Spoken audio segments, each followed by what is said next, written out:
offering our collective salutations to the Almighty, revered elders, devotees from across the globe, staff and students, a very good morning and welcome to the One World, One Family World Cultural Festival. The Australian novelist and Nobel laureate Patrick White once wrote, "The more you observe life in detail, the more you realize that everything is extraordinary." This profound insight mirrors Sadhguru's vision to see divinity in every aspect of creation and to live with awareness, compassion, and purpose. Just as the Great Barrier Reef is formed by countless corals coming together to create one magnificent wonder, so too, when humanity joins hands in harmony, we form the living reef of love, strong, colorful, and eternal. Today, we celebrate Australia, a land of boundless horizons where ancient wisdom and modern spirit coexist in harmony.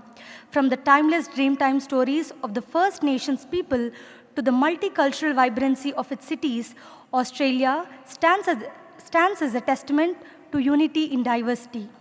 As part of the Universal Wisdom for a United World lecture series, it is our privilege to introduce Reverend Steve Morrison, a distinguished Christian minister, chaplain, counselor, and thantologist who has dedicated over 3 decades of his life to helping people find purpose, hope, and renewal through faith and compassion.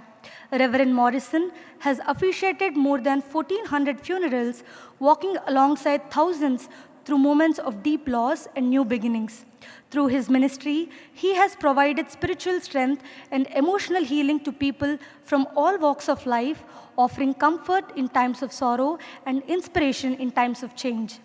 A captivating storyteller and gifted communicator, Reverend Morrison connects across faiths, cultures, and generations with authenticity, warmth, and joy.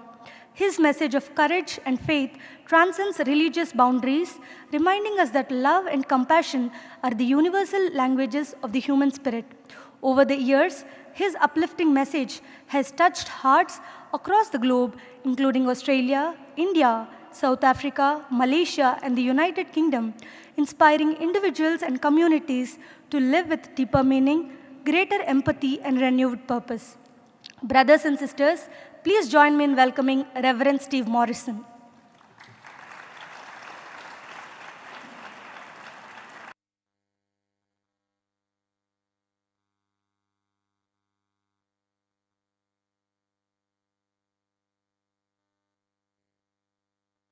Well, good morning, or as we like to say back home in Australia, g'day.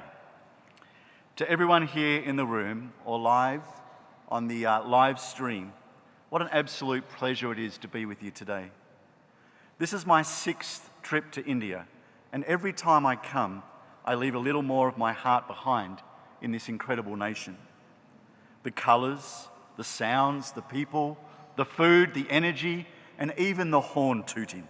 All of it somehow works together in what I once heard described as beautiful chaos. My time here so far has been life-changing. Excellence honours God and inspires people, and I'm truly overwhelmed and thankful to have this incredible opportunity to share with you this morning. And it's from this same spirit of connection and courage that I want to share a story with you today. A story about crossing roads, both real and symbolic, and discovering what can happen when love leads the way, crossing the road, joining hands to one world, one family. It was Monday, just 3 days after the Christchurch tragedy in New Zealand in March of 2019. An armed man entered two mosques, taking the lives of 51 innocent people and injuring many others. The world felt heavy, uncertain, heartbroken. At the time, I was working as a school chaplain in Melbourne's western suburbs. Across the road from our campus stood another school, a large Muslim school. And for more than 50 years, we'd been neighbours, but our paths had not crossed. That morning, my principal came to my office and asked, "Steve, could you please send an email to the school across the road to express our sympathy and support to their community at this very difficult time?" I remembered looking out my window toward their school, and I said, why don't I just walk across the road? And so I did. It wasn't a long walk, but it felt massive. Because I wasn't just crossing a road. I was crossing fear. I was crossing misunderstanding. And I was crossing difference. When I arrived, I introduced myself. My name is Reverend Steve Morrison. I'm the school chaplain from across the road. I've come to offer our deepest condolences to your community for what has just happened in Christchurch. The receptionist smiled gently and asked me to wait. A few minutes later, I was welcomed by Sheikh Saad Sarid Wasama Balun, the imam of the school and the local mosque. We chatted for a little while before he led me into the boardroom where around 30 people were gathered. The principal, the executive team, board members, staff, and 2 photographers who skillfully captured the moment. Their faces showed grief and shock, but also strength, dignity, and grace. I spoke softly, offering condolences on behalf of our principal, our staff, and our students. And as I spoke, something shifted. The room changed. Tears began to fall. Heads nodded and hearts softened. What started as sorrow became shared humanity. In that moment, 2 schools that had never connected before became one community, crossing the road, joining hands to one world, one family. A community, thank you.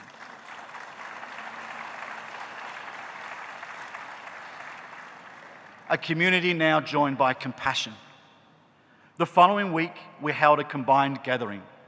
Christian and Muslim leaders sat side by side, talking about kindness, courage, education, and hope. It was beautiful. A picture of what happens when people choose to walk toward each other and not away.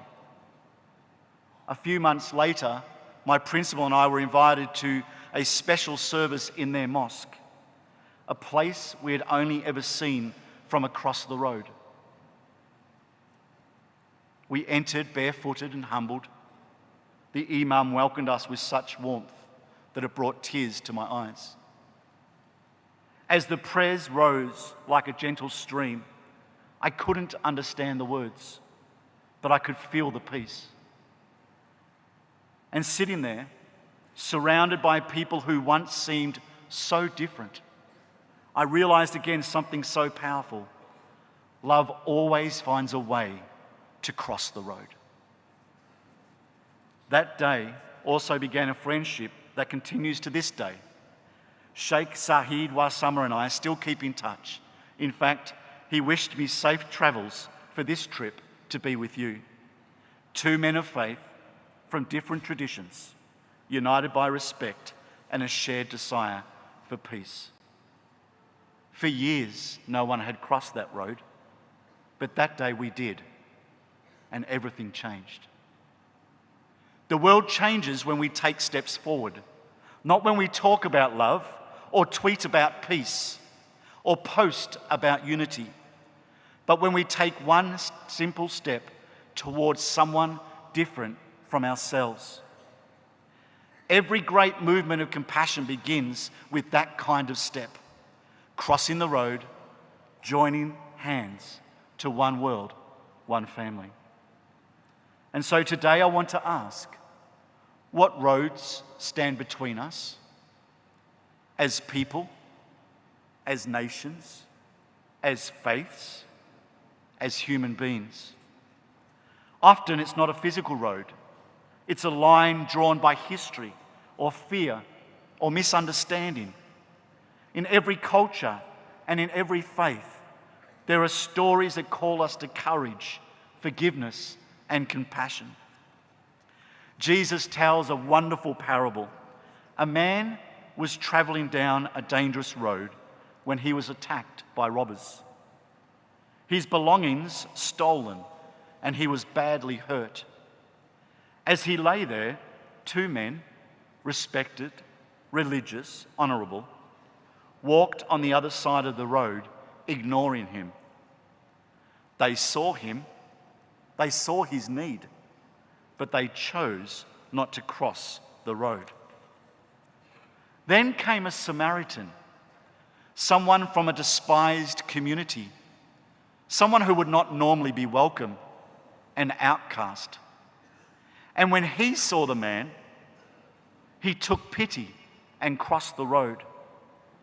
He cleaned his wounds, lifted him onto his own donkey, and carried him to safety.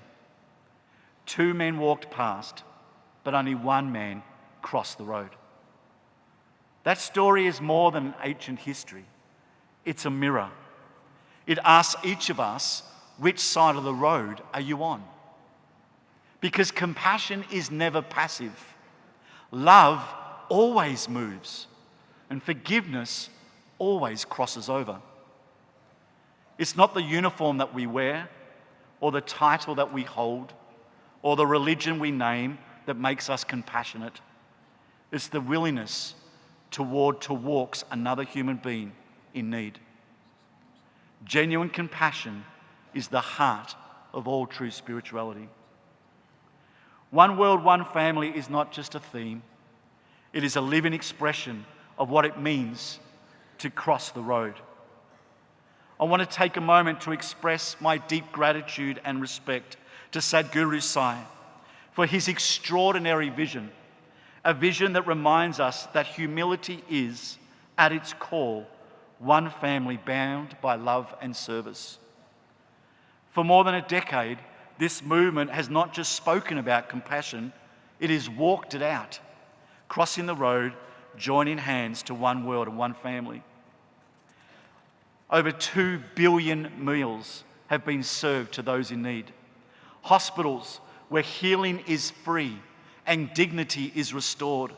Schools where children of every background learn side by side. Clean water where once there was thirst. This is what happens when love becomes action. This is what happens when people and nations cross the road. Sadhguru Sai's message is simple and yet profound. Love all, serve all. It's a message that the world desperately needs. And it's one that resonates deeply with me as an Australian because service, compassionate service, is a value that we hold close to our hearts. As Aussies, we would say, always look after your mates. So to Sadhguru Sai and to every person who has walked this vision into reality, thank you. Thank you for crossing the road when others might have stayed on their side. Thank you for reminding us that love is the language that everyone understands. So what does it mean for us here, now, to walk across the road? It doesn't always mean travelling great distances or performing heroic acts. Sometimes it simply means listening. It means forgiving. It means noticing the person right in front of us. When we take steps towards others, something sacred happens. We find that the other side of the road isn't so far after all. Across all cultures and faiths, there's a thread that runs through human history. The idea that we are made not to live apart, but to live together. Crossing the road, joining hands to one world, one family. And so the question for all of us is not whether the world can change, but whether we will. If one school chaplain can cross the road to a neighbouring school, what could one nation do? If one person can move from prejudice, what could one community do? If one festival can unite people from every faith and every continent, what could one world achieve? The answer begins with one step.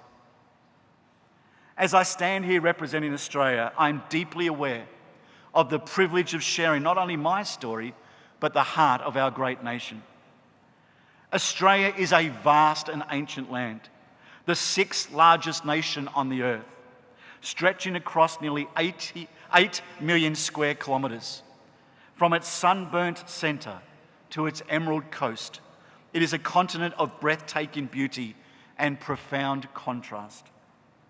Though immense in size, it is home to just over 27 million people, most living along the ocean's edge where our great cities rise: Sydney, Melbourne, Brisbane, Perth and Adelaide, place of energy, culture and creativity. We are a nation woven from many stories. Almost half of all Australians were born overseas or have parents who were. More than 300 languages are spoken in our homes, a living reflection of our diversity and shared humanity. Our economy is strong, sustained by innovation, agriculture, education, and natural resources. And yet, like every nation, we face our share of challenges.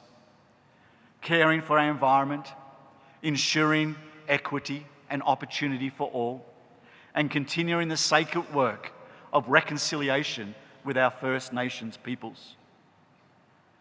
For over 60,000 years, Aboriginal and Torres Strait Islander peoples have cared for this continent with wisdom and reverence, reminding us that true belonging is found not in possession, but in relationship with one another and with the land itself. That is the Australia I am honoured to represent today.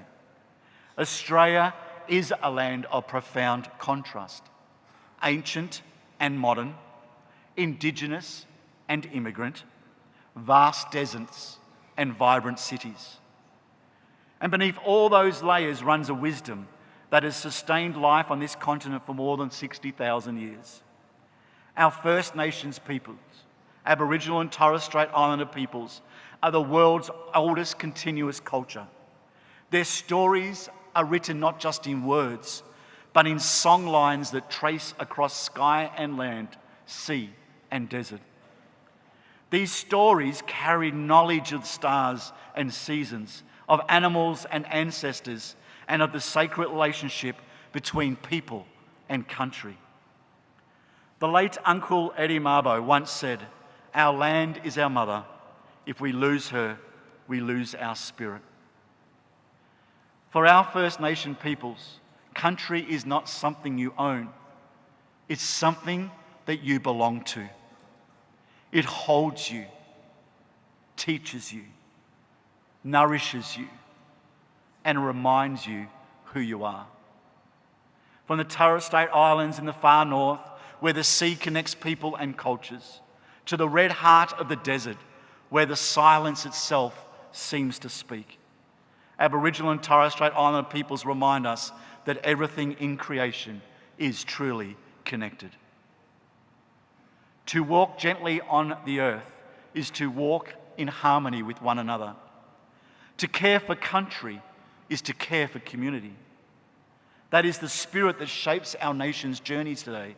It reminds us that unity is not sameness, but it's about belonging. There's a poem by Aboriginal poet Ali Cobby Eckermann that captures this beautifully. She writes, "We honour the ancestors' breath that stirs the dust of our country. We honour the rivers that carve their song through desert and valley, ancient and deep. We honour the children yet to come, their laughter rising like magpies at dawn. We walk together now, one family under one sky." Those words remind us that reconciliation is not a political statement, it's a personal choice. It's about walking together, side by side, crossing the road, joining hands to one world, one family. Australia is also a nation of remarkable diversity. More than 200 nationalities and hundreds of languages and countless faiths. And yet when crisis strikes, when bushfires rage, when floods come, we see Australians at their best. People crossing the road to help neighbours they may never had spoken to before. In those moments, we remember who we really are, one family under one sky. And so I stand here in India, a land whose spiritual heartbeat has inspired the world. And I want to say that we honour you and we walk with you. And we share your dream of a world where compassion is stronger than fear and love is the road we all choose to travel. Crossing road, joining hands to one world and one family. The wisdom of our First Nation peoples teach us that every action, no matter how small, ripples outward, shaping the land, the sky, and the generations that follow. It's the same truth that lives at the heart of this gathering, that love in motion, kindness in action, and service from the heart can transform communities and even nations. Because when we take one step of compassion, one gesture of courage, we change more than a moment, but we change the story. And that brings me to another story, a story that began not with a grand vision, but with one small act of kindness. One water tap changed everything. In the beautiful Pacific islands of Vanuatu, there is a coastal village of 5,000 men and women and children. The place is breathtaking, with palm trees, laughter, and ocean breeze. Yet for its beauty, the people had no running water. Every day they walked long distances to fetch what we often take for granted, clean, fresh water. Our church was invited to help. We extended a pipeline across the landscape until at last, a single tap that you see in that photo stood in the centre of the village. One tap for 5,000 people. We had no idea that that one small act would set into motion doors that opened and hearts that would be connected. The village chief was so deeply moved that he gifted us a piece of land in the heart of the community. We decided to build a community hall, a space that could serve everyone. We raised the money, gathered the volunteers, and built a hall that could be used for education during the week and worship on Sunday. We also installed the first toilet block for the village. One morning, while I was in my hotel during the building process, an elderly couple sitting next to me asked me why I was in Vanuatu. I shared the story, the tap, the village, the new hall that we're building, and our dream to start a school. They listened, they were intrigued, and then they thanked me and left the breakfast. As I was walking to the car, something inside me stirred. I felt that quiet nudge I knew so well, that inner voice from God that says, "Go back." I hesitated, but it pressed again. So I followed it. I found the couple. I apologized to them. And I said, "I should have invited you to join us today to see what we're doing. Would you like to come?" Well, they smiled and said yes, they would love to. When we arrived at the village, the children came running, singing, dancing, and laughing. It was pure joy. As we walked past the new toilet block, the man that had joined us, of the husband and wife, he paused and had a look and he said, "That's not going to work." I said, "What's not going to work?" He replied, "The septic system." He said, "I've been a plumber all my life and they've built it incorrectly." And that was the beginning of something extraordinary. As I showed him I then showed them the hall that was soon to become a school. And his wife, Janice, she was deeply moved. She later started an education fund. And for more than a decade now, she has supported the school financially, a school that now educates over 420 students. Victory School of Hope. Thank you.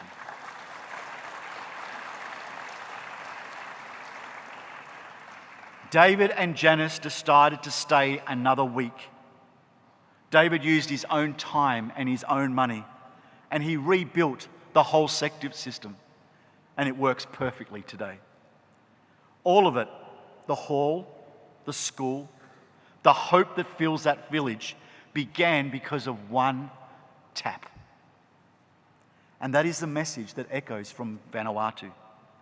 The smallest steps can create the greatest change. A single act of kindness can ripple across nations. From one tap came clean water.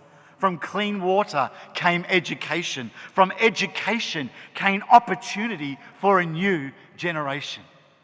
And it started with one tap. When I think back to that morning after the Christchurch tragedy, I can still see it. The road, the traffic, the school gates, and the faces that greeted me on the other side. I didn't plan to start a movement or make a statement. I simply saw a need, felt love stir in my heart, and decided to walk. And that is the invitation for all of us. Each of us has a road in front of us. For some, it is the road between faiths. For others, the road between nations. For some, the road between generations, or between those who have and those who have not. But wherever we stand, there will always be a road, and always someone waiting on the other side. Walking across that road takes courage. It takes humility. It takes the kind of love that is brave enough to go first. Because every time we cross the road, something holy happens. Hearts open, walls fall, and the world grows a little smaller, a little kinder, a little more like the world we long to see. Compassion does not need microphones or medals. It needs footsteps. It needs hands that reach. It needs hearts that listen. And when we take that step, when we cross the road, we discover the truth our ancestors and our faiths has whispered all along. That the road between us was never meant to divide, but to connect. That the road between us was never meant to divide, but to connect. As I look towards the future, I see endless possibilities. And I invite you to imagine with me this morning. Imagine a world where every street, every border, and every boundary becomes a bridge. Imagine children growing up unafraid of difference. Imagine leaders choosing compassion over power, service over pride, peace over conflict. Imagine all of us, people of every nation and faith, walking towards one another. This is the world I dream of. This is the world I believe in. And it begins with one step. Your step. My step. Our step. Crossing the road, joining hands to one world, one family. May every step you take echo with peace. May every hand you extend bring healing. And may every breath that you breathe remind you that love is the road and we were born to walk it together. Thank you and God bless.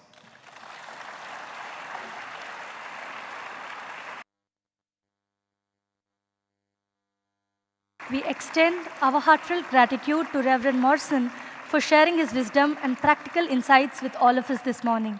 Now, may we invite Sri M.S. Satyanarayana, Trustee Prashanti Balamandara Trust, to extend our token of gratitude and appreciation to Reverend Steve Morrison.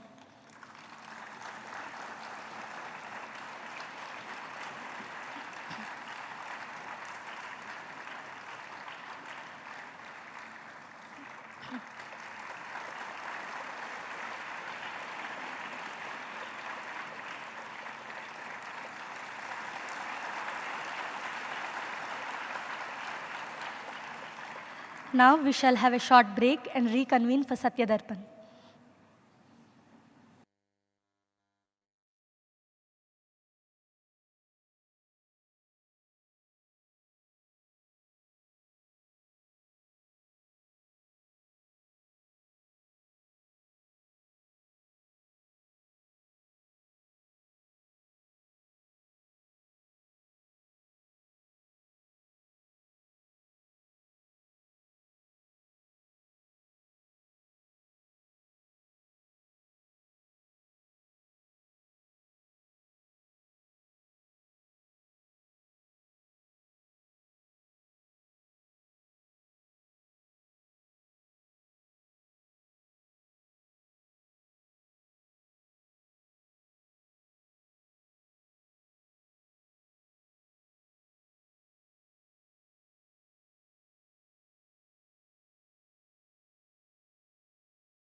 Vighneshwara Lambodara हे विघ्नेश्वरा लंबोदरा हे विघ्नेश्वरा लंबोदरा हे विघ्नेश्वरा शिव शंभो कुमारा सिद्धेश्वरा शिव शंभो कुमारा सिद्धेश्वरा शिव शंभो कुमारा सिद्धेश्वरा शिव शंभो कुमारा सिद्धेश्वरा लंबोदरा हे विघ्नेश्वरा लंबोदरा हे विघ्नेश्वरा अंबिकतनया ओंकारेश्वरा अंबिकतनया ओंकारेश्वरा अंबिकतनया ओंकारेश्वरा अंबिकतनया ओंकारेश्वरा हेरंब साई शिरडीश्वरा हेरंब साई शिरडीश्वरा हेरंब साई परतीश्वरा हेरंब साई परतीश्वरा लंबोदरा हे विघ्नेश्वरा लंबोदरा हे विघ्नेश्वरा शिव शंभो कुमारा सिद्धेश्वरा शिव शंभो कुमारा सिद्धेश्वरा लंबोदरा हे विघ्नेश्वरा लंबोदरा हे विघ्नेश्वरा अंबिकतनया ओंकारेश्वरा अंबिकतनया ओंकारेश्वरा हेरंब साई शिरडीश्वरा हेरंब साई शिरडीश्वरा हेरंब साई परतीश्वरा हेरंब साई परतीश्वरा लंबोदरा हे विघ्नेश्वरा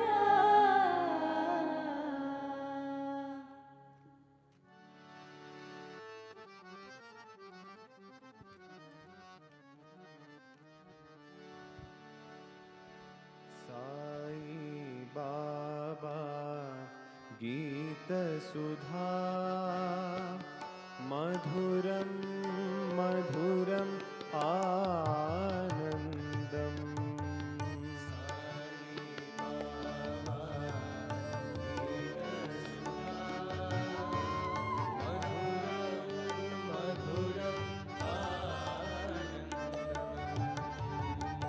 साई बाबा गीत सुधा मधुरम मधुरम आनंदम साई बाबा गीत सुधा मधुरम मधुरम आनंदम साई बाबा गीत सुधा मधुरम मधुरम आनंदम साई बाबा गीत सुधा मधुरम मधुरम आनंदम साई बाबा गीत सुधा मधुरम मधुरम आनंदम साई बाबा गीत सुधा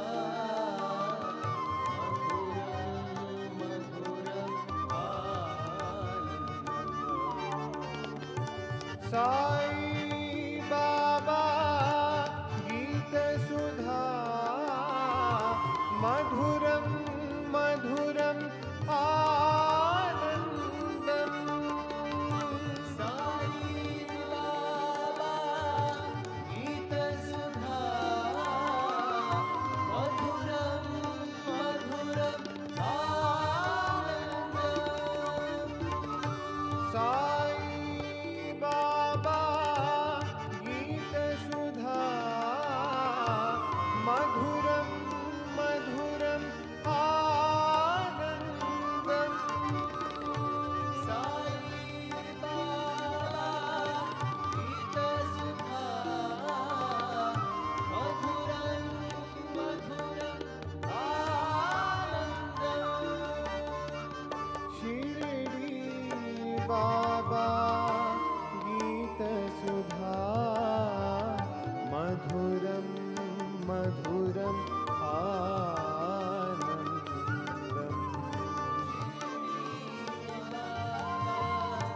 गीत सुधा मधुरम मधुरम आनंदम शिरडी बाबा गीत सुधा मधुरम मधुरम आनंदम शिरडी बाबा गीत सुधा मधुरम मधुरम आनंदम साई बाबा गीत सुधा मधुरम मधुरम आनंदम साई बाबा गीत सुधा मधुरम मधुरम आनंदम साई बाबा गीत सुधा मधुरम मधुरम आनंदम साई बाबा गीत सुधा मधुरम मधुरम आनंदम साई बाबा गीत सुधा मधुरम मधुरम आनंदम साई बाबा गीत सुधा मधुरम मधुरम आनंदम शिरडी बाबा गीत सुधा मधुरम मधुरम आनंदम शिरडी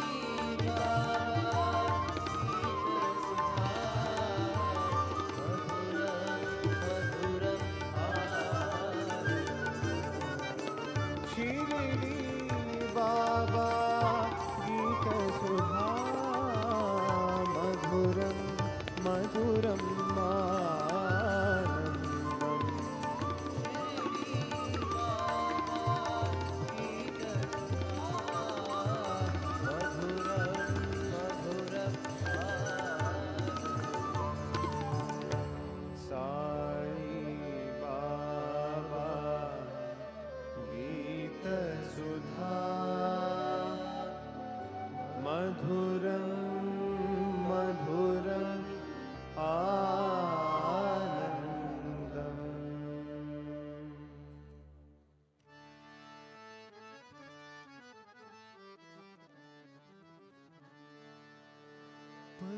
परमेश्वर श्री साई प्रभु परमेश्वर श्री साई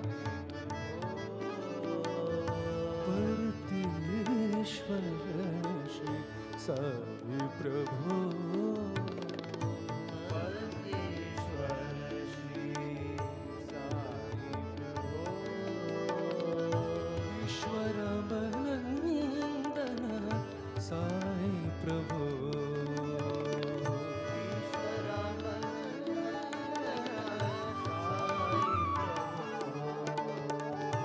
ईश्वर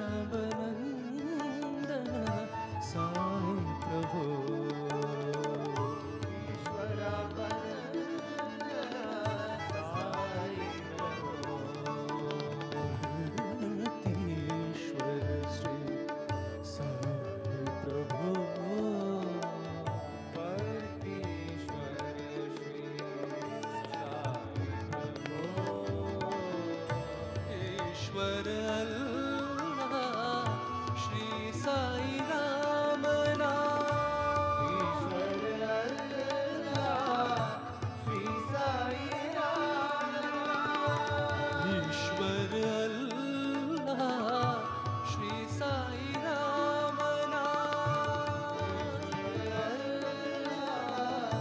श्री साई राम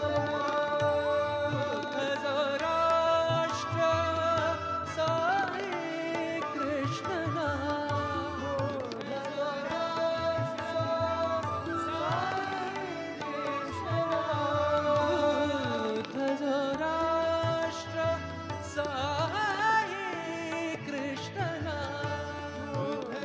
राष्ट्र साई कृष्ण माधव मोहन साई नारायण माधव मोहन साई नारायण माधव मोहन साई नारायण माधव मोहन साई नारायण प्रेमवतारा प्रभु साई रामा प्रेमवतारा प्रभु साई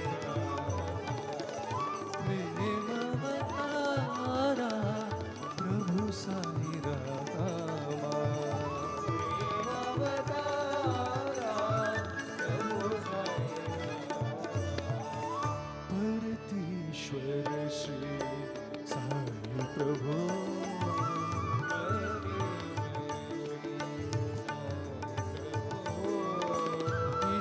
ईश्वरानंदन साई प्रभु ईश्वरानंदन साई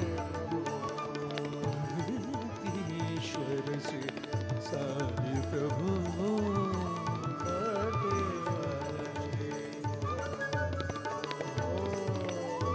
ईश्वर अल्लाह श्री साई राम नाम ईश्वर अल्लाह श्री साई राम राष्ट्र साई कृष्ण नाम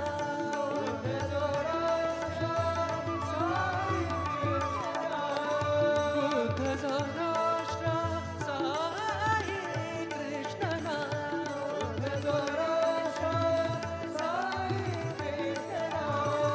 माधव मोहन साई नारायण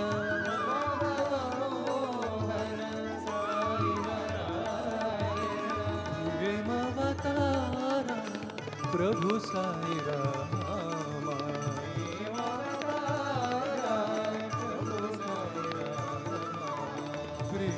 प्रेमवतारा प्रभु साई रामा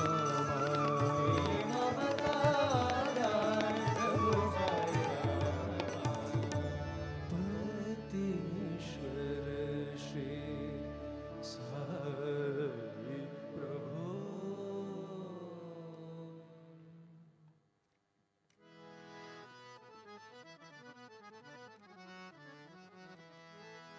तुम हो नाथ नाथ भगवान हो नाथ नाथ भगवान तुम हो नाथ नाथ भगवान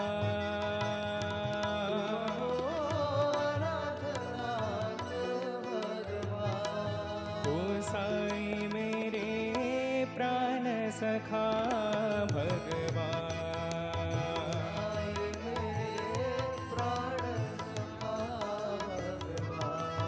ओ साई मेरे प्राण सखा भगवान प्राण सखा मात पिता गुरु बंधु तुम हो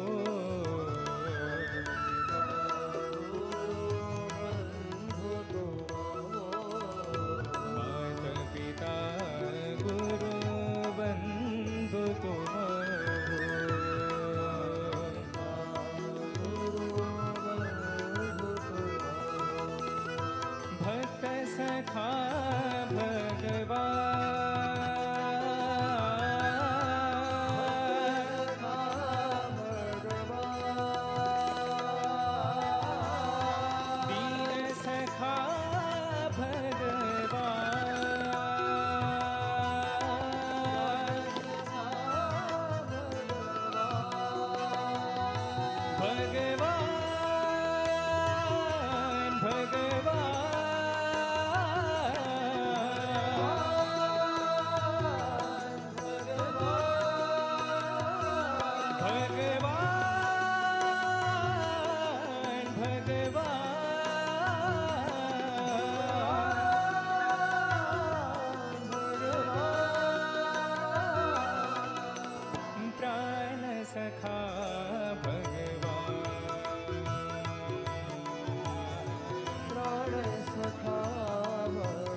जय गोपाला जय गोपाला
भैरवी अम्बे भवानी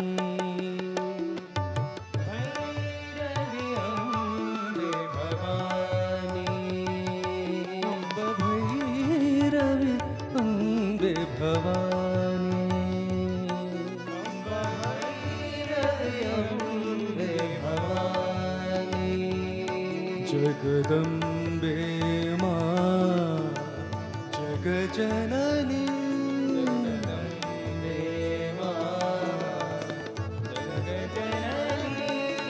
जगदम्बे मां जगजननी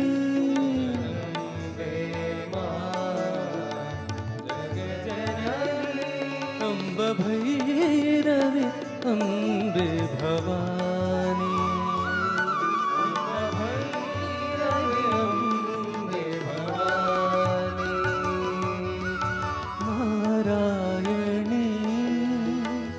पतित पावनी नारायणी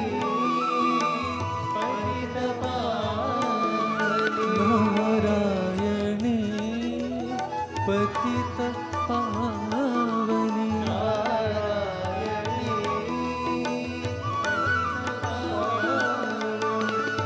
भक्ति पुरंदरी साई जननी भक्ति पुरंदरी साई जननी भक्ति पुरंदरी साई जननी भक्ति पुरंदरी साई जननी भैरवी अम्बे भवानी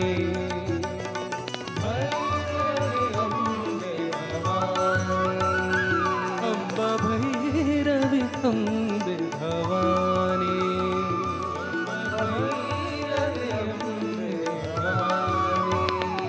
जगदम्बे मां जगजननी अम्बा भैरवी अम्बे भवानी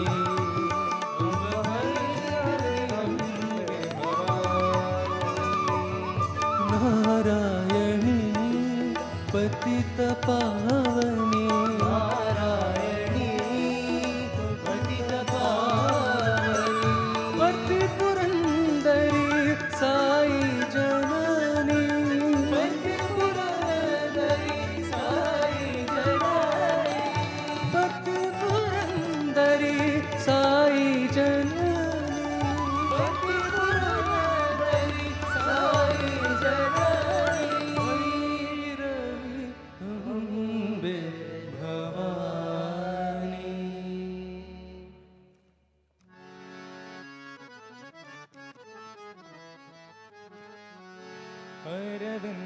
अरविन्दलोचन आर्तजनावन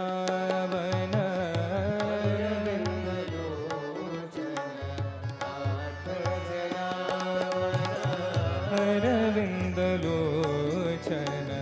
आर्तजनावन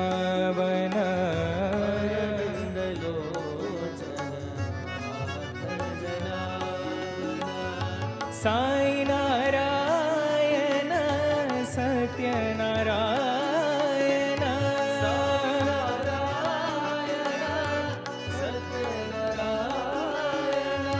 साई नारायण सत्यनारायण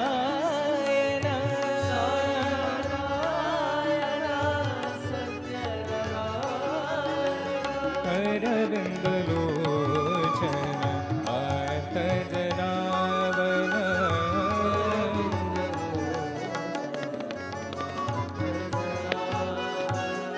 ईश्वरा बरन्दन दोष निवारण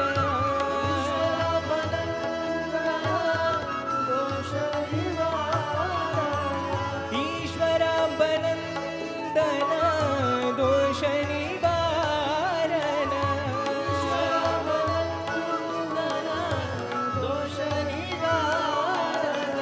परम निरंजन हे शुभानन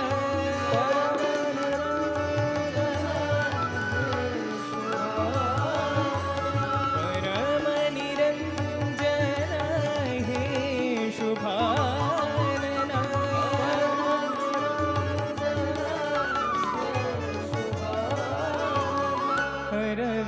अरविन्दलोचन आर्तजनावन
ಓಂ ನಮಃ ಶಿವಾಯ ಓಂ ನಮಃ ಶಿವಾಯ ಓಂ ನಮಃ ಶಿವಾಯ ಓಂ ನಮಃ ಶಿವಾಯ ಓಂ ನಮಃ ಶಿವಾಯ ಓಂ ನಮಃ ಶಿವಾಯ ಓಂ ನಮಃ ಶಿವಾಯ ಓಂ ನಮಃ ಶಿವಾಯ ಓಂ ನಮಃ ಶಿವಾಯ ನಮೋ ನಮೋ ಓಂ ನಮಃ ಶಿವಾಯ ನಮೋ ನಮೋ ಓಂ ನಮಃ ಶಿವಾಯ ನಮೋ ನಮೋ ಓಂ ನಮಃ ಶಿವಾಯ ನಮೋ ನಮೋ ಗಂಗಾಧರ ಹರ ಗೌರೀವರ ಗಂಗಾಧರ ಹರ ಗೌರೀವರ ಗಂಗಾಧರ ಹರ ಗೌರೀವರ ಗಂಗಾಧರ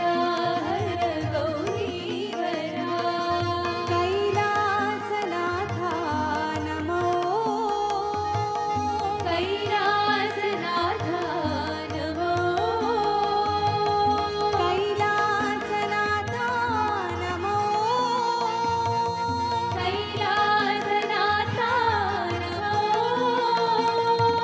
ಗಂಗೋತ್ರಿವಾಸ ಶ್ರೀ ಸಾಯಿನಾಥ ಗಂಗೋತ್ರಿವಾಸ ಶ್ರೀ ಸಾಯಿನಾಥ ಗಂಗೋತ್ರಿವಾಸ ಶ್ರೀ ಸಾಯಿನಾಥ ಗಂಗೋತ್ರಿವಾಸ ಶ್ರೀ ಸಾಯಿನಾಥ ಓಂ ನಮಃ ಶಿವಾಯ ನಮೋ ನಮೋ ಓಂ ನಮಃ ಶಿವಾಯ ನಮೋ ನಮೋ ಓಂ ನಮಃ ಶಿವಾಯ ನಮೋ ನಮೋ ಓಂ ನಮಃ ಶಿವಾಯ ನಮೋ ನಮೋ ಓಂ ನಮಃ ಶಿವಾಯ ಓಂ ನಮಃ ಶಿವಾಯ ಓಂ ನಮಃ ಶಿವಾಯ ಓಂ ನಮಃ ಶಿವಾಯ ನಮೋ ನಮೋ ಓಂ ನಮಃ ಶಿವಾಯ ನಮೋ ನಮೋ ಗಂಗಾಧರ ಹರ ಗೌರೀವರ ಗಂಗಾಧರ ಹರ ಗೌರೀವರ ಕೈಲಾಸನಾಥ ನಮೋ ಕೈಲಾಸನಾಥ ನಮೋ ಕೈಲಾಸನಾಥ ನಮೋ ಕೈಲಾಸನಾಥ ನಮೋ ಗಂಗೋತ್ರಿವಾಸ ಶ್ರೀ ಸಾಯಿನಾಥ ಗಂಗೋತ್ರಿವಾಸ ಶ್ರೀ ಸಾಯಿನಾಥ ಓಂ ನಮಃ ಶಿವಾಯ ನಮೋ ನಮೋ ಓಂ ನಮಃ ಶಿವಾಯ ನಮೋ ನಮೋ ಓಂ ನಮಃ ಶಿವಾಯ ನಮೋ ನಮೋ ಓಂ ನಮಃ ಶಿವಾಯ ನಮೋ ನಮೋ ಓಂ ನಮಃ ಶಿವಾಯ ಓಂ ನಮಃ ಶಿವಾಯ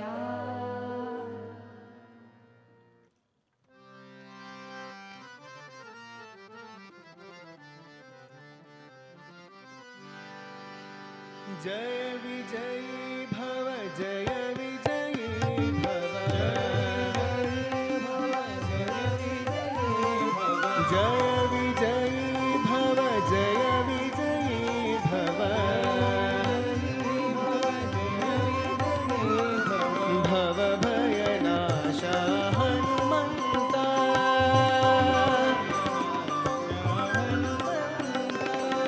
भव भयनाश हनुमन्ता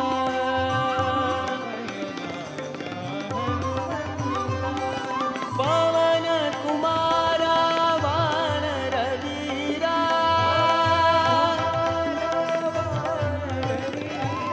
पवन कुमारा वानर वीरा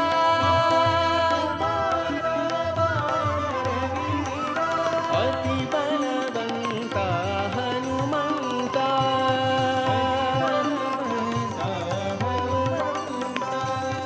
अति बलवंता हनुमंता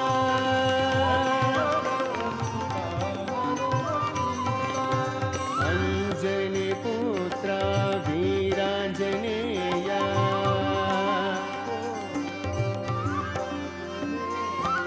अंजनी पुत्र पुत्रा वीराञ्जनेया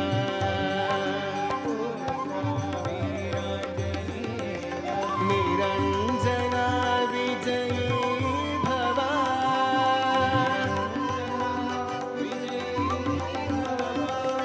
निरञ्जना विजयी भव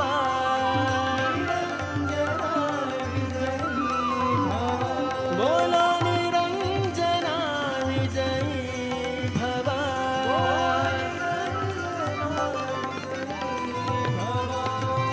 जय विजयी भव जय विजयी भव भव भयनाश हनुमन्ता पवन कुमारा वानर वीरा अति बलवन्ता हनुमन्ता अञ्जनी पुत्रा वीराञ्जनेया निरञ्जना विजयी भव निरञ्जना विजयी भव बोलो निरञ्जना विजयी भव जय विजयी भव जय विजयी भव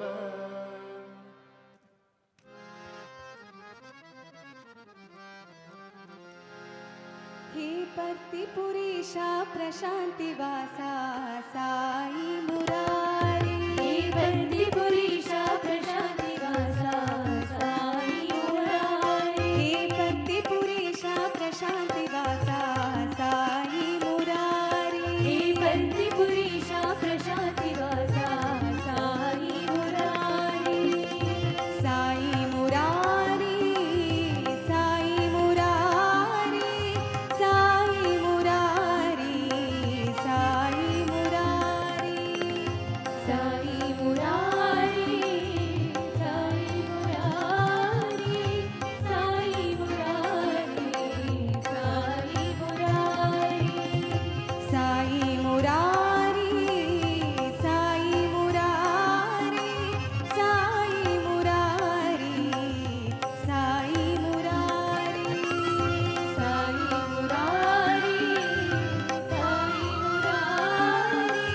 साई मुरारी साई मुरारी हे पर्तिपुरीशा प्रशान्तिवासा साई मुरारी हे पर्तिपुरीशा प्रशान्तिवासा साई मुरारी हे ऋषिकेशा हृदय निवासा हृदय निवासा हे ऋषिकेशा हृदय निवासा हृदय निवासा हे ऋषिकेशा हृदय निवासा हृदय निवासा हे ऋषिकेशा हृदय निवासा हृदय निवासा साई मुरारी साई मुरारी साई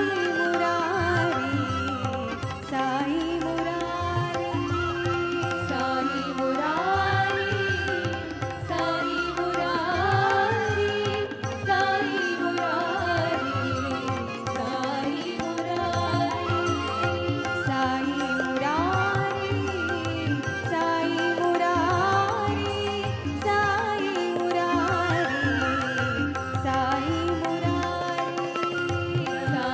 मुरारी साई मुरारी साई मुरारी साई मुरारी हे पर्तिपुरीशा प्रशान्तिवासा साई मुरारी हे पर्तिपुरीशा प्रशान्तिवासा साई मुरारी साई मुरारी साई मुरारी साई मुरारी साई मुरारी साई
साई मुरारी.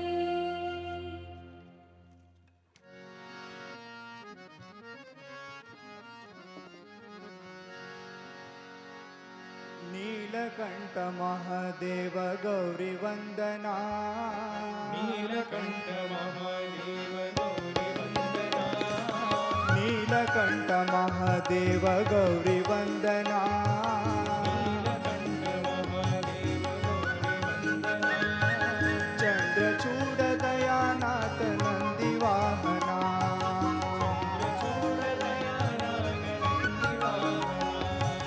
चन्द्रचूड दयानाथ नन्दिवाहना.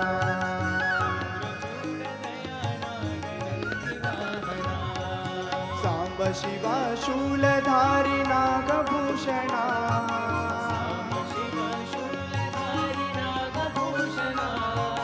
साम्ब शिवा शूलधारि नागभूषणा.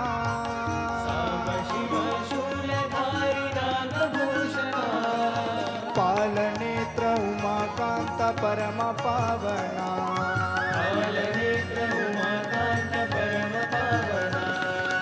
पालनेत्र उमाकान्त परम पावना.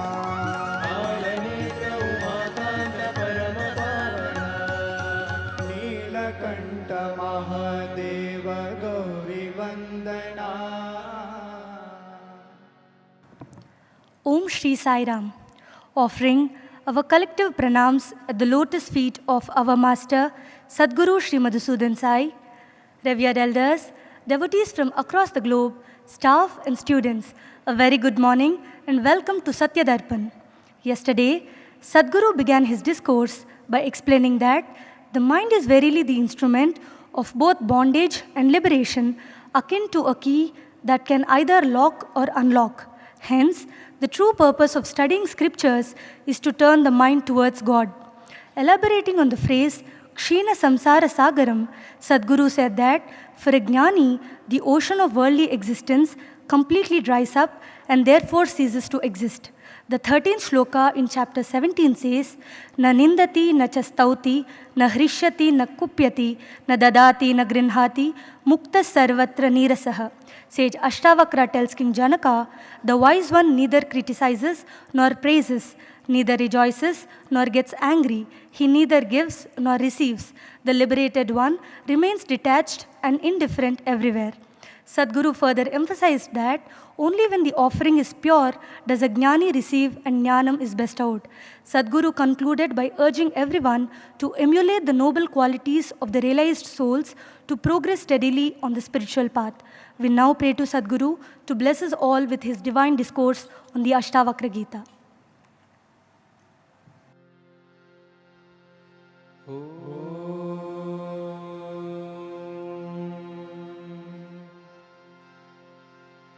सहना भवतु सहनौ भुनक्तु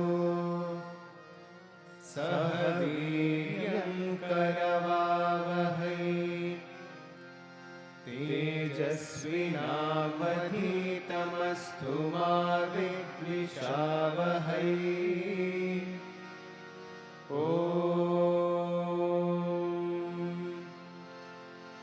शान्ति शान्ति शान्तिः.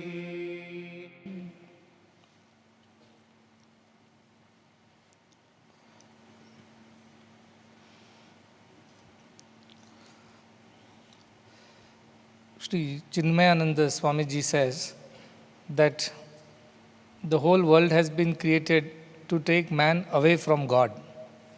That is why the world is so attractive, because it's meant to be so. It's by design. The wealth, the beauty, the variety, the diversity, all this is designed to make sure that the man gets attracted to these and forgets God. So it's kind of a game design. We all love playing games, whether it's cricket or football, or now as they say video games, Xbox and so on and so forth. Everybody loves challenges, everybody loves to fight the opposition and win the game. So also this world has been designed like a game with many challenges, many levels, and you have to overcome one challenge after the other, one level after the other to win the game. So the design is the reason why we get so easily distracted. We're designed to be so. But a jnani sees through all these things, or rather does not see this design at all. Shunya drishti. His drishti is as if he's staring into a void, as if nothing exists in front of him. He sees this world but does not see the world. Whereas an ajnani, he only sees the world and does not see the self. That is the difference between the jnani and the ajnani. So the world is same for both the wise ones and the fools. But the fools get very easily distracted and entangled in the worldly things, whereas the jnani is very clear that he must carry on with his journey. I'll give an example of my own foolishness, because I think that's what is working in this teaching. Once I was traveling from maybe Chhattisgarh to Puttaparthi, and I had bought a new pair of sandals. But I was, of course, it was expensive, so I was very carefully guarding it. But then came, I think it was the Anantapur station or Dharmavaram station. I think Dharmavaram station, which was coming. And from there it will go to Prashanti station. The train, same train will continue. So they are very well known. Dharmavaram station is known for some vadas. Everybody gets down there to eat those railway station vadas. But the train does not stop for too long, very short stop, maybe 4 or 5 minutes max. In that people get down and people get in from the same door, through the same door of the compartment. So I got a little tempted. I looked outside the window, I saw there are those vadas stalls are there. I thought 5 minutes is good enough. You can always get down and get some vadas and then get in. And I was also very fond of tea, as you all know. So I thought I can also get a hot cup of tea. This was somewhere in the afternoon, 3:30, perfect time for a hot cup of tea and some snacks. So I was traveling alone that time. I was coming from Chhattisgarh, as I said. So I got down, but I did not strap my sandals properly. Just slipped my feet into the sandals, and I got down quickly in a hurry and rushed to the vada counter. And that was so full, so many people wanted to eat vada at the same time. And I had to quickly get my share of it and immediately paid. But the mistake I made is I also bought a cup of tea. And that, the plastic, not plastic, these paper cups, they would give you tea. And they're not very steady, they're sturdy, they're flimsy. So if you press it like that, the whole tea will spill over. And then by the time I finished this, the train was already moving. Now imagine my plight. I have a cup of tea which I don't want to sacrifice. I have vadas in the other hand which I don't want to give up. My sandals are coming off because I did not tie them up or whatever, strap them properly. And there is the train leaving. I have to make a quick decision which one to choose and which one to drop, because I can't get all the four together. My sandals, the tea, the vada and the train. I can't get all the four. But look at the mind. It is so fond of, I got down all the way just to get that vada and tea. Now should I let go of this vada and tea? Can't. So I immediately, with the vada and tea and those slippers or sandals which are coming off my feet, somehow I limped and ran towards the train which was already moving at the platform. And then I tried to get inside without any support of the hand. Imagine, vadas and tea. And I want to climb the moving train. If it was a standing train, it's some possibility. But the mind's attachment to that vada and tea.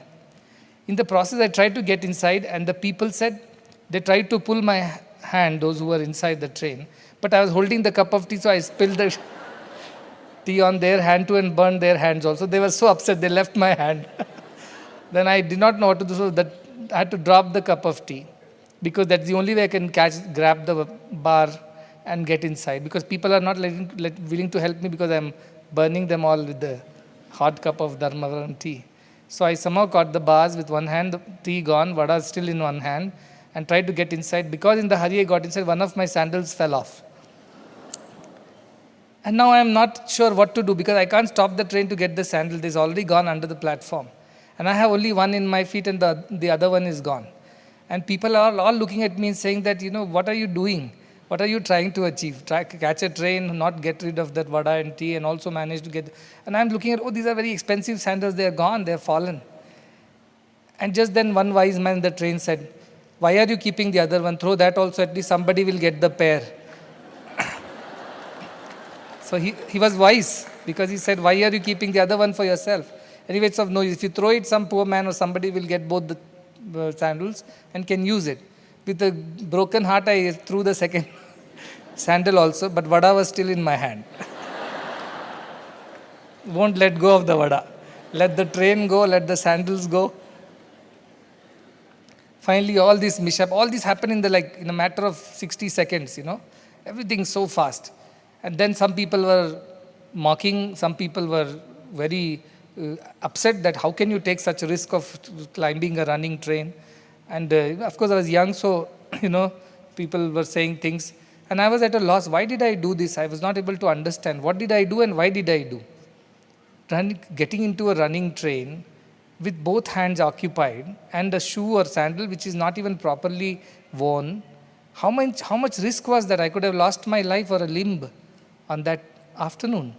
But for that vada and tea, I was so very attached that I could not just give up the idea that I can die or I can hurt myself, and in the process hurt others also. None of this appeared. None of this occurred. And I saw a nice poster somebody has made. I think it's from ISKCON or somewhere. There is a man who's sitting on a tree whose branch is about to break. And there is a snake which is hanging and coming close to this man. And there is this bear which is climbing because there is a honeycomb. And below there is a river in which there are crocodiles.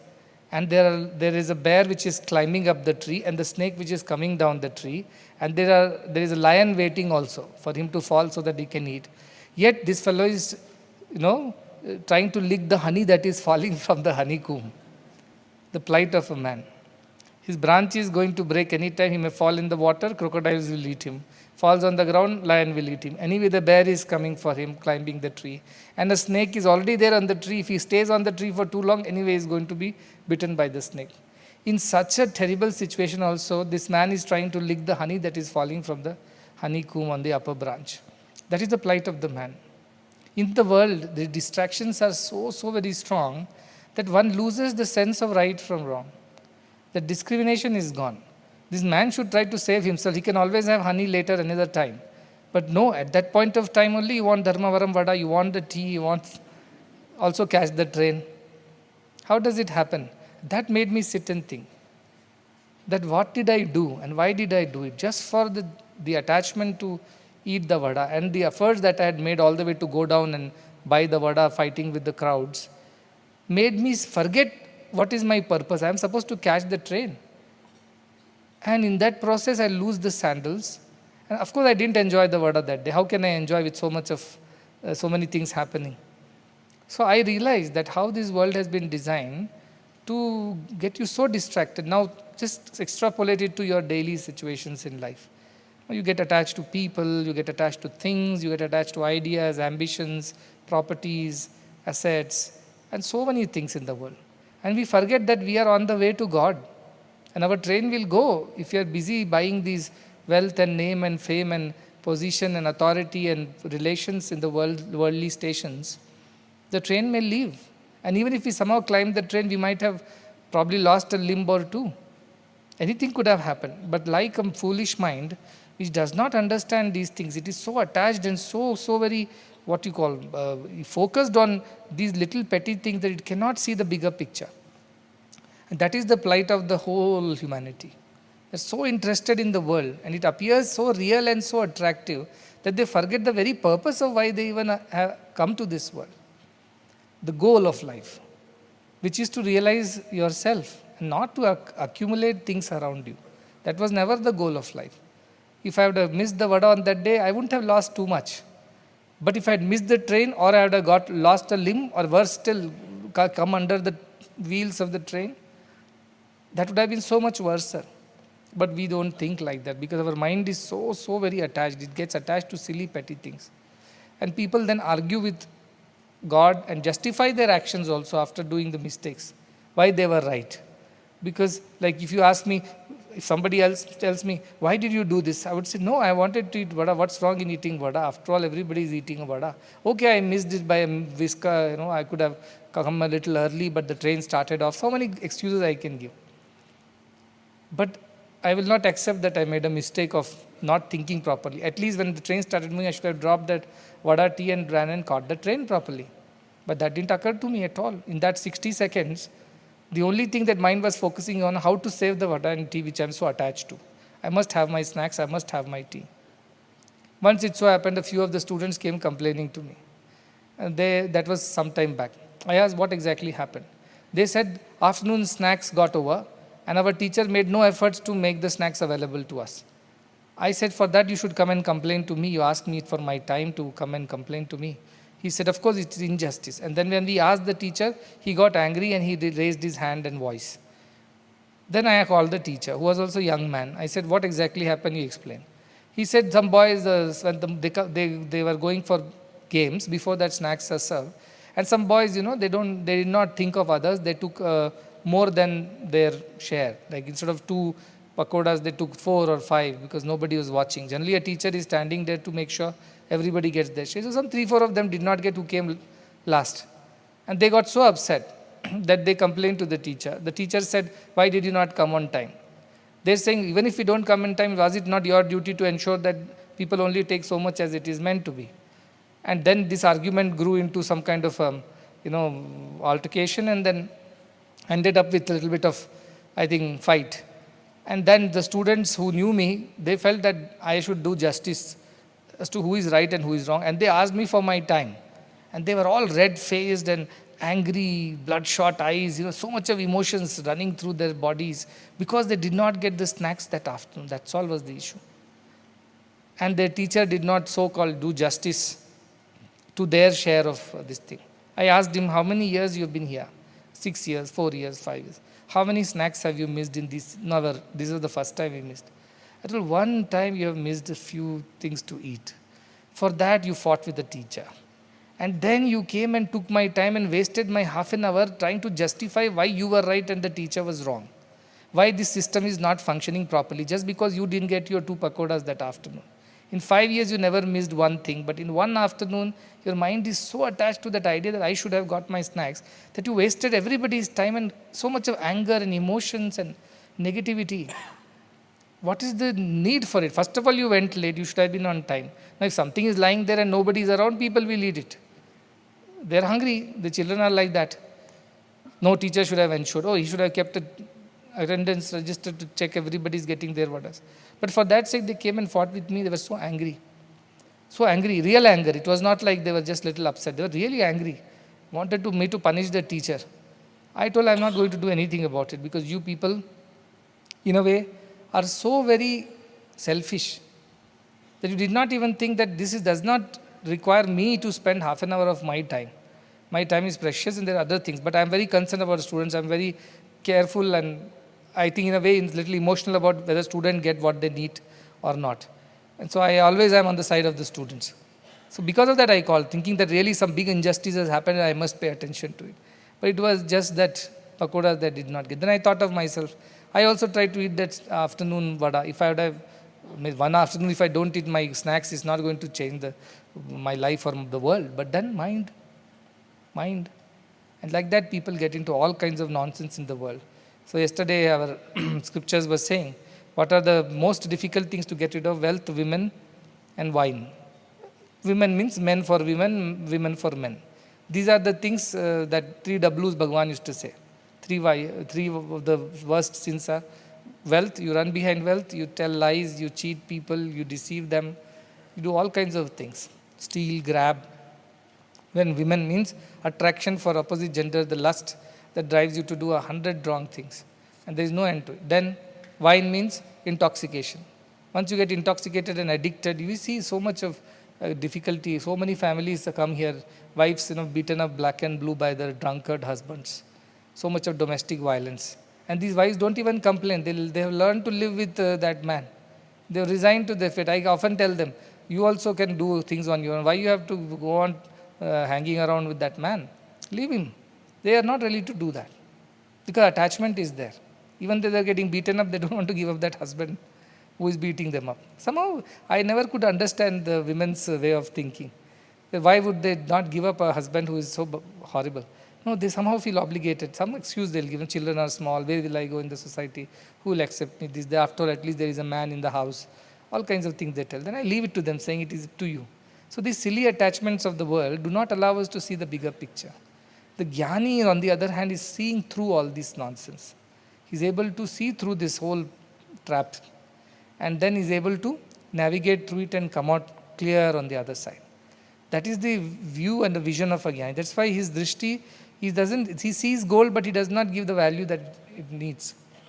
He sees women, or he sees men, or she sees men, but they do not see of themselves, see them as some beautiful, attractive things. Rather, they see them as modifications of flesh and fat. That's about it. Then flesh and fat disappears, the beauty will disappear, all the love will also disappear along with it. So their vision is like that. They are able to see ahead. Purva tapa is the word that our scriptures tell about it. Purva tapa means thinking of the consequences, they mend their ways now only. Whereas paschatapa is do all the mistake and then repent for it. These people repent in advance. What if I do this, what will be the consequences? Oh, that's going to be horrible. Better let me not do it. So they are able to think ahead, do purva tapa and not paschatapa. Paschatapa is after all the things are done and all wrongs have been done, then you start regretting. And then you go to God asking for forgiveness. But that's not the way of the Jnanis. They think ahead, they think of the consequences that will come out of it, and those consequences help them to do the right thing. That is why Shankaracharya says, Vichintya varam varam, think again and again and again. Why are you getting into this? Why these things are attracting you? Why they are deviating you from your original path? Vichintya. Thoroughly analyze, thoroughly how many people have done that. Dajiketa says, Paripashya yatha purve anupashya yatha tatha pare. Think of those who have done this kind of things before you, and think how many will do this after you if you create wrong examples. And that's why do the right thing. So doing the right thing is the way of the Jnanis, because they are seeing but they are not seeing, hearing but they are not hearing, smelling but not smelling, tasting but not tasting, touching but not touching. As if they are aloof, they are like immune to everything. They are distanced from everything. So they seem to act, but they are really not moved by these people. The next sloka, I think, is 17.15.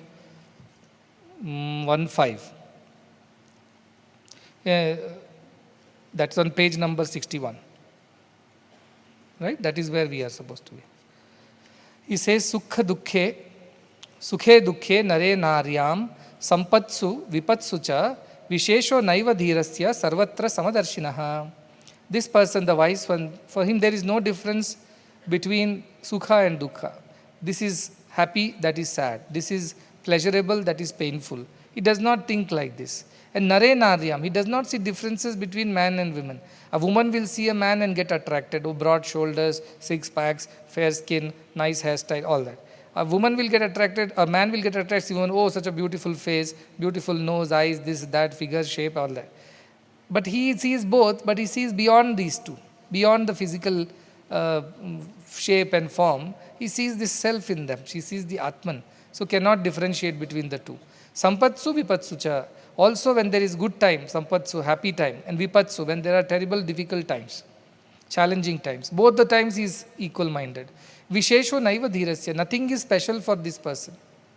Oh, this is a special person is coming. Let us get all excited, receive him and do all the celebrations. Or this is a horrible person. We should not let him in. We should not even talk to such a person. None of these ideas exist in this Jnani. Dhiraha means the one who is discriminating. What is his discrimination? He sees through the drama of life. He sees through those costumes and paraphernalia. He cuts through the flesh and fat and looks into the self, which is occupying the person. So he is able to see something else, whereas others are seeing something else. Even in children's classes, if you give them a picture and ask them to interpret, children will come up with their own nice interpretation. Each sees the world differently. When I was small, I used to go to a drawing class after my school hours. So there was a nice lady and her husband who were teaching, and school children would go after school hours. Out of my own interest, I used to go. So one day what they did, they put a few items on a table.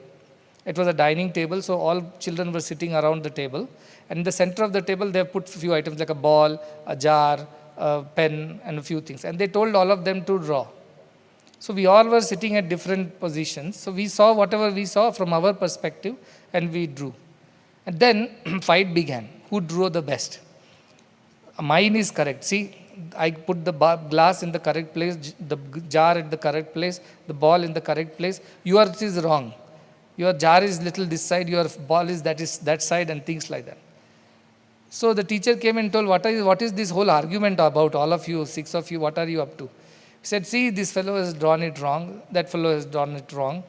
So, but everybody was right, everybody was wrong. Everybody was right because they only drew what they saw from their perspective. But everybody was wrong because the other perspective did not match theirs. So which one is the right drawing? Then, because it was a competition, in the sense she will give marks at the end of the test. So everybody was worried who is going to get good marks. She said, all have drawn correctly. Because everybody has drawn from the point of view what they saw. So they are all correct like that. So she saw through the differences of the 6 drawings and saw the unity in it. What is the unity? They all drew the same objects which were placed in the center of the table. Whereas they drew from their perspectives. Likewise, Agyanis fight. My view is right, my way is right, my thought process is correct, my philosophy is correct, and then they fight over it. Agyani looks at all these like these children who are drawing shapes and forms in their own way, from their own viewpoint, and sees, no, all of you are right because you have seen it from different angles. But the objects that you have drawn are the same, they are not different. So for somebody, ball came in front, the jar went behind. For somebody, jar came in front, ball went behind. That depends on where you were seated. So the idea of Jnani is that he sees the world just as we also see, but he sees something more than us. He sees the oneness in the diversity, in the differences. And so he is able to accept everybody and reject none. Because he is seeing the unity where all the differences and diversities exist. So this fellow, that is why in Sukha or Dukha, or is Nara or Nari, man or woman, happy time or sad times, he doesn't have any special affiliation or preference for anything. Whatever is there, it's fine. If it's not there also, it is fine. If something better is there, though, that is also fine. If something is lesser, that is also fine. So in everything, everything is okay. Everything is okay for such a Jnani. He does not or she does not. Why? Because Sarmadarshinaha says equalness everywhere. Samadarshinaha, Pandita Samadarshinaha, Vidya Vinaya Sampanne, Brahmani Gavi Hastani, Sunaicha, Shwapakecha, Panditaha Samadarshinaha, it is said in Bhagavad Gita. He is humble, Vinaya, Vidya, Vinaya Sampanne. He is full of knowledge. That is why he is humble. The only fools are arrogant. Ignorance is equal to arrogance. These are Jnanis. They see the difference and yet see the unity in that. Like these children are arrogant fools who are fighting with each other, who is right, who is wrong. The teacher was Jnani. She said, no, this is what it is. Everybody is right from their point of view. So Jnani has no problem. So he is humble. Humility is the hallmark of greatness. This is a Vidya Vinaya Sampanne. Brahmani Gavi Hastani. He sees the Brahmin of the upper caste or so-called the elite ones, or a cow, or an elephant, or a dog, Shune, and Shwapake, the one who eats dogs. It means those very lowly kind of people. He looks at all of them. Panditaha Samadarshinaha. He sees oneness in every of these things. Oneness in every of these things. When we were students, we used to do all these small cards like our children do and show me. I used to make cards. So I borrowed one idea from one book from ISKCON where they show Krishna is everything. So there was this elephant, same shloka, elephant and this and that. In everybody's heart there was this Krishna glowing. That was the painting. So we borrowed from that and put Bhagavan in the center of all the hearts instead of Krishna and made a painting and showed it to Bhagavan. He was very pleased. But he said, are you able to see this? He asked me. Are you able to see this, what you have painted? No, it's an imagination. La. It's imagination, that thing. Then few days later I had a dream. In the dream I saw that I have entered a hall and everybody is Bhagavan. The audience is Bhagavan, the speaker is Bhagavan, the announcer is Bhagavan. So it's some gathering in some place and every single person is Bhagavan. This happened after this card experience. I told and he asked whether you really see this, what you have drawn. This is the imagination. Imagination you can tell, but do you really feel it? Do you really see it? He asked, which I did not have any answer for. But later I had a dream in which I saw everything is the same, orange robes, here. And same experience I had in Premamrutham also when I was teaching Master the Mind. One evening, suddenly, everyone in the hall turned into Krishna and then turned into Bhagavan. And I think perhaps I was teaching about this oneness. And suddenly I saw everybody is same. All are looking same. And all are looking at me with the same expression, same smile. For a moment I was stunned with the vision. Oh, look at all of them. If really I see all of them like this, how can I differentiate between who is good, who is bad, who is better, who is lesser? I cannot, because everything is same. So that is the experience of this Jnani. Not that they see everybody as same face, body, mind. The feeling that they have for everybody is the same. That is the idea. So the idea is, Samadarshinaha is the ultimate epitome of all the spiritual knowledge and efforts. There is no partiality in them. They are equal-minded to all. And they are able to treat all people with the same love and respect. You may say, but you are teaching all these global leadership awardees with great respect. You take time to take care of them, tell them so many things. We are sitting in the corner of a hall. You never came near us. How are you, Samadarshinaha? Apparently, if you look at on the surface, that is what it is. Somebody wrote to me a very stinky message 3 days back. You're only giving awards to the rich and the mighty people. What about the poor and the voiceless? There is no award for them, like that they wrote. Now, people are like that. They have my number. So, keep writing. What do I answer to these people? Everybody, there is a reason why something is given, something is not given. But they are accusing me of partiality and lingering or hanging behind the rich and the wealthy. And the same tone they also write, I know you need the wealth of these people, so you are always entertaining them and giving them awards. I said, both reasons are wrong.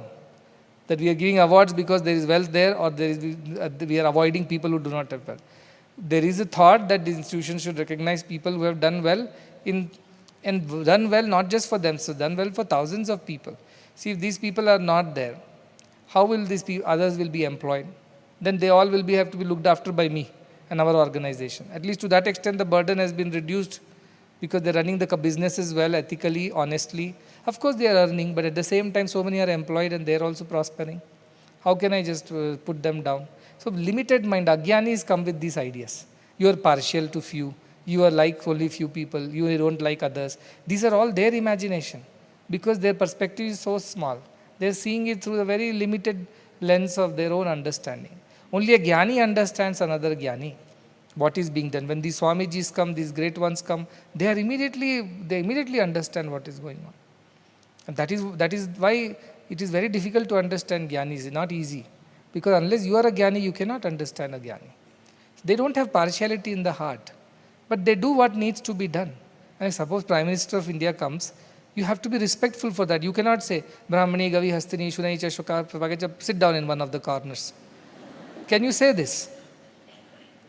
You can't say this.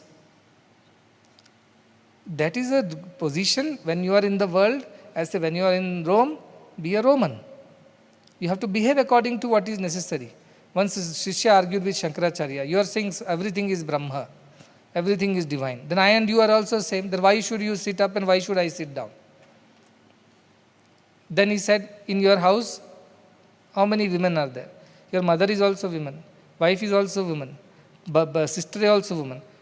Do you behave the same with all the women in the house? They are all women only after all. So you should behave the same with all of them. You don't, mother is dealt with separately, wife is a separate relation, sister is a separate relation, maybe daughter also has a separate relation.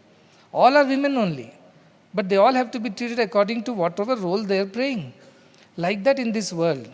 All are divine only. No doubt about it. But then there are roles that have been given to each of them. So externally you behave according to the roles. Internally you don't feel the difference. That's all you need to achieve. Ajnanis, externally, internally, both sides they feel the difference. Whereas Jnanis, external differences they acknowledge, but internal differences they don't have. So the real love and respect is the same.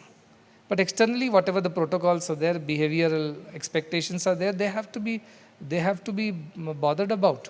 Because you are living in the world, there is a society, and you must behave accordingly. Then you may say, all these are after all illusion, it is a dream, this is not real, things like that. This is all Ajnanis' prattle. Jnanis won't even speak in this way. Only Ajnanis talk. As I say, empty vessels make noise. So they are the ones who come up with all these kind of ideas. Why are you giving award to the rich and the wealthy? Why are you not giving to the poor and the voiceless? Things like that. So my whole thing is that I keep experiencing these things every now and then. So that is why I rely on the scriptures, because scriptures guide you through. What should you think of these people? Arey agyani hai, bachcha hai, kya uske muh lagna? This is how one should think, right? When children say something, do you go back and start arguing? When dogs bark at you, do you start barking at dogs? You don't do that. You know, this is a dog after all. This is a child after all. This is an ignorant fellow. What is their mind? Should I go down to their level and argue with these people? No, you should reply to them. You should give them back. That is also agyana only. That is also agyana only. Why should I bother? Bhagavan used to, when an elephant walks, dogs bark. But when does the elephant turn and bark back or shoo the dogs away? It doesn't care. It walks. Like that, Gyanis and Sadhus don't care. They walk their path. That is their goal. What others are thinking, saying, doing is none of their botheration. They are like that. So these Gyanis don't see the difference. That is why they are able to deal with the world in the right way. Agyanis get stuck every now and then. And they keep swinging between the positives and negatives, the dualities. Page number 63, sloka number 17.16.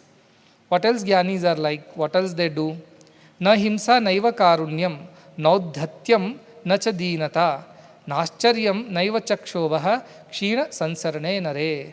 Once again we are coming across the same word, kshina sansarane, whose samsara has dried up, whose interest in the world has dried up, as if the world does not exist for such a person. What else such a person is capable of? Na himsa naiva karunya. Neither he is violent, nor he is compassionate. But you will say all the time you are telling be compassionate, be compassionate. Not being violent, I understand. Being compassionate also is not Gyani's way. No, what? Because I always told, what is this compassion all about? I am giving somebody poor, helpless, downtrodden, underprivileged. I am superior, I am helping some inferior fellow. That is not the way one should deal with the world, isn't it? We should deal with the world as equals. Where is this pity and compassion coming from? That's why I said there is only sharing. Remember, one organization had come, Share Our Strength. I gave a whole discourse on sharing. It is not giving. It is not sacrificing. It is not doing dana, charity, or showing compassion to people. No, it is simply loving and sharing. In loving and sharing, all are equal. When the right hand helps the left hand, it is not doing any favor to itself or to the other hand. Both are part of the same body. So naturally, you cut your right hand, your left hand comes and applies ointment or a band-aid. Nobody is doing favor to anybody in this world. When you do good to others, you are not doing any favors. Remember that. Agyani remembers that. Agyani forgets. That's why for every little thing, Agyani wants acknowledgement, a pat, a garland, a prize. Because for everything they want some acknowledgement, recognition. One day Bhagavan was telling us a story in Trai. I was a student.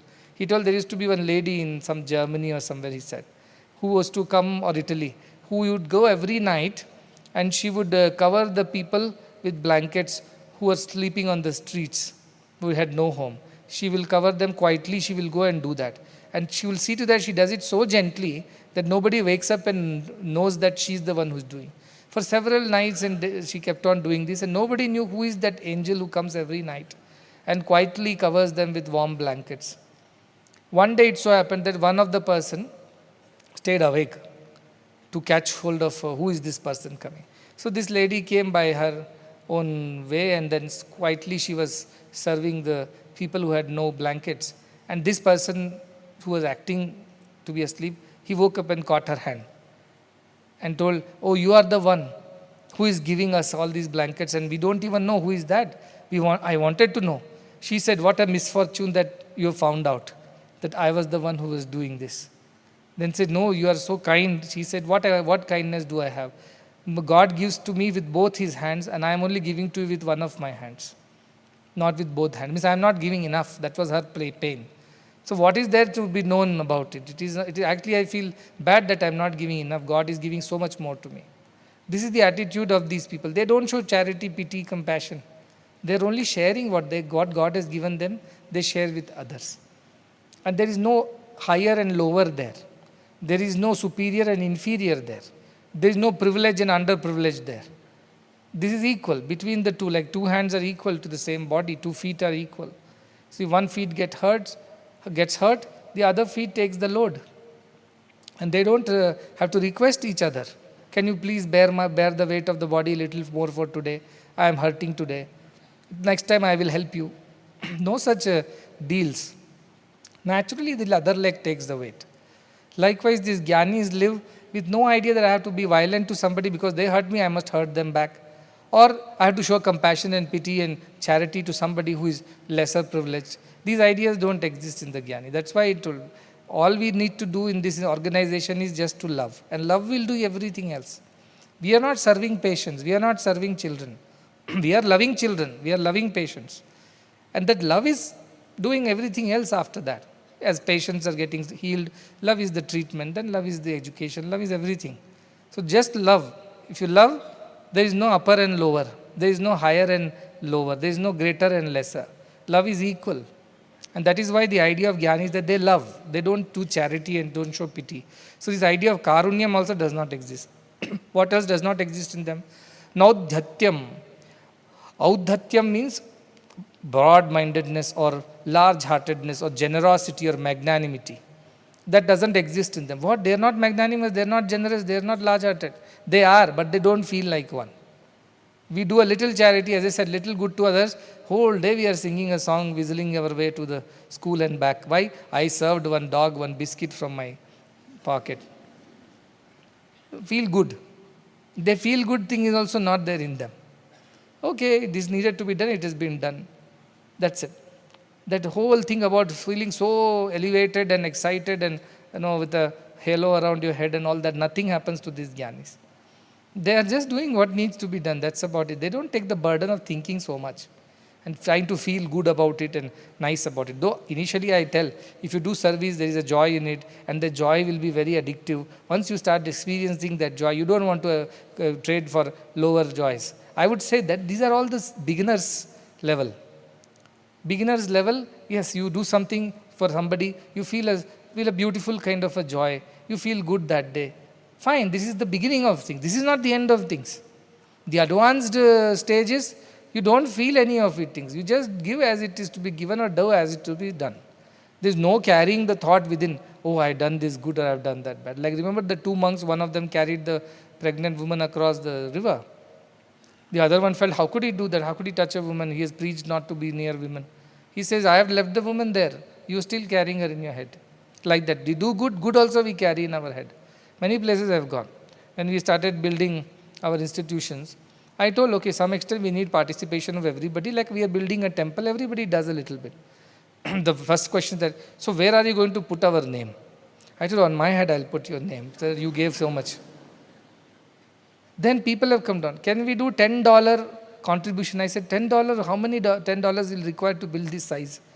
This is running into 100 million. Means 100 million, means 10 million people have to give $10. What? In that also, can we name a brick after them? I said, whole life will go in just naming them on the bricks for me. When will we do the service? All kinds of ideas to raise funds. But anyway, finally I said, okay, in the name of somebody elderly or some honorable person in your family, you want to donate, we'll acknowledge that, we'll put the name over there. That created some kind of excitement. And it did help. I'm not saying it did not help.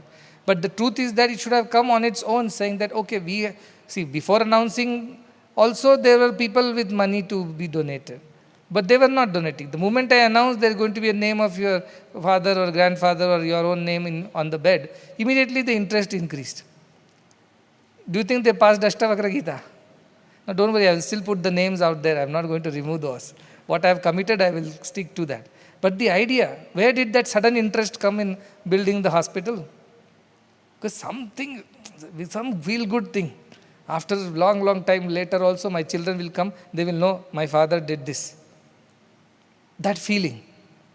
For that sake, they want to do, okay, do it. At least, as I said, this is beginner's level. That is not the advanced level. Beginner's level, yes, some acknowledgement. We will put this in your this thing. And then you feel good about it for some time, fine. But hopefully this will help you mature to the next level when you don't need such incentives. You don't need a pat on your back and constant encouragement and praises to keep you going. You keep going because that is the way of life. You become like that. When will such a thing happen to us? We have to ask ourselves. Because Gyanis don't have such things. Gyanis, the other day I told somebody, again he told me not to mention his name, so I'll not. Quietly he donated some money. And he told, this is only between the donor and the foundation and the institution here. He said, please don't put my name anywhere. Please don't even mention to anybody that something like this has happened. And I never put his name anywhere, never mentioned him anywhere, never told anybody. That day some people were there, I just mentioned to them in a closed group that see, these are the kind of people I need in this institution. Who do not want their name also. It's been some time he has made the donations. Never ever asked for a name, never wanted it to be known. In fact, the first condition he wrote in the email to me when I requested him for some help was, Swamiji, I will happily do it because it is only transferring from your account to your account. That is all I think. I was sitting on this money which was in my namesake, my account, but it was your money in your account. I will transfer it to another your account which is your trust. That's all, I don't care, he said. And please don't ever mention my name anywhere. Forget about putting my name and all photos, not allowed. So I never mentioned his name anywhere, never put his photo anywhere. Only in the small gathering I mentioned that this is how. So this is how Gyanis are. What is his objective? I am giving, I am broad-minded, I am magnanimous, I am charitable, I am philanthropist, I am all kinds of nonsense. Then you people say, why are you putting your name on top of everything? No, Gyanis are there, no? Pretty much like those. They'll say, you are not letting us put our name on anything. You are putting your name on everything. I said, if you become a Gyani, put your name, no problem. You can handle that ego that comes with it. If you are a Gyani, you put your name, you can't handle the ego. You can't handle the ego. It's not about the ego, it's also the responsibility, right, to run the place. Are you willing to take both is the question. Take one and leave the other, that doesn't work. Are you ready to stick your neck out and put yourself on the chopping block? Then put your name everywhere. How does it matter? You can't just have the good things and leave the difficult things to others. So Gyani may also, like Janaka is the king. Now after this Ashtavakra Gita, should Janaka give up the kingdom? No, that is too much of ego, too much of doership. I also am an ordinary man. Tomorrow onwards I will come wearing rags to the court. Best, let me resign from the court and become one of the ordinary citizens. Does it work? Janaka has to be Janaka. He has to lead the kingdom. He has to look after his people, but with a different attitude. That attitude is what Ashtavakra is teaching.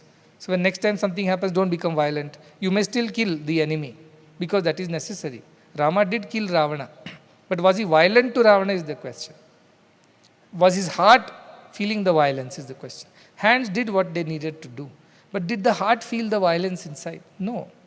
Similarly, you helped somebody, which you needed to do. Did the heart feel, I am compassionate, I am a very nice person? No. It just was steady. It was zero state.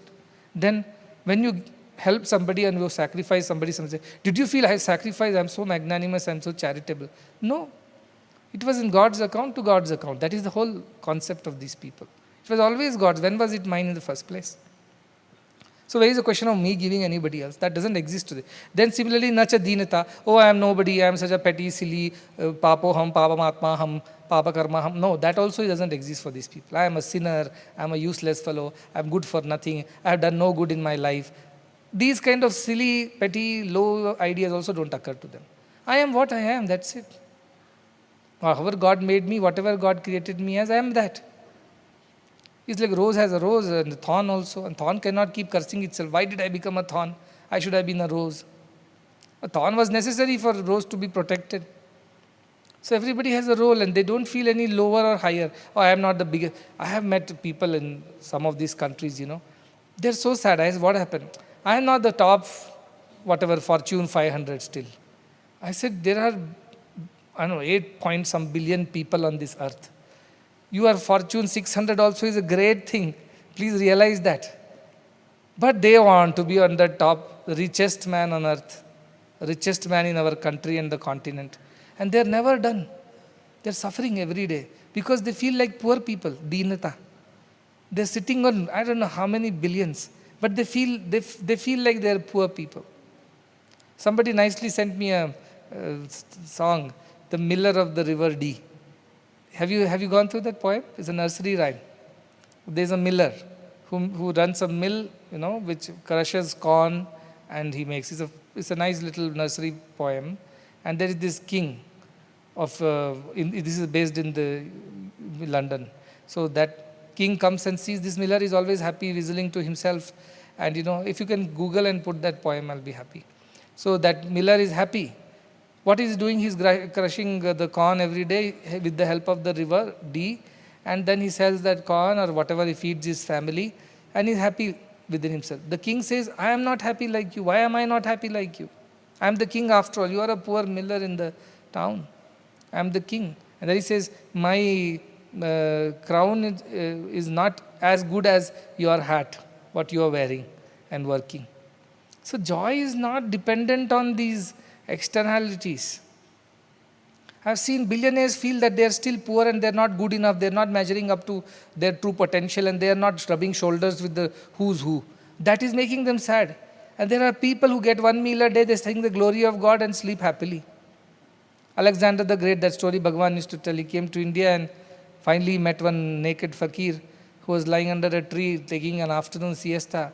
He said, I never seen somebody sleep so peacefully. I never slept in my life, Alexander said. Call him. He said, I am not coming. You better come, they will chop your head otherwise. Oh, let them chop my head, I am not coming. Good riddance of this body. So Alexander himself had to get off the horse and go up to this man and bend low and ask him for his wisdom. And this man said, I have no desires. Not even for the desire to live on. Therefore I am free and I am happy. You have so much of desire. You want to conquer the earth, be the mightiest, biggest king on the earth. What have you gained out of it? Nothing. You lost everything. All your peace, all your love. How many people you killed, how many people's blood is on your hand. That's why you cannot sleep. But I sleep because I have no desire whatsoever. So Jnani, a yogi, taught him. In fact, his guru had told him, to Alexander's guru, that when you go to India, there are great Jnanis over there. Please bring a few to Greece, so that we also will learn from them. That is the only thing he asked. When Alexander was leaving, he asked, please, when you go to India and when you're coming back, bring some men of wisdom, because they have so much of wisdom and we can learn from them. That's the only gift I want when you return.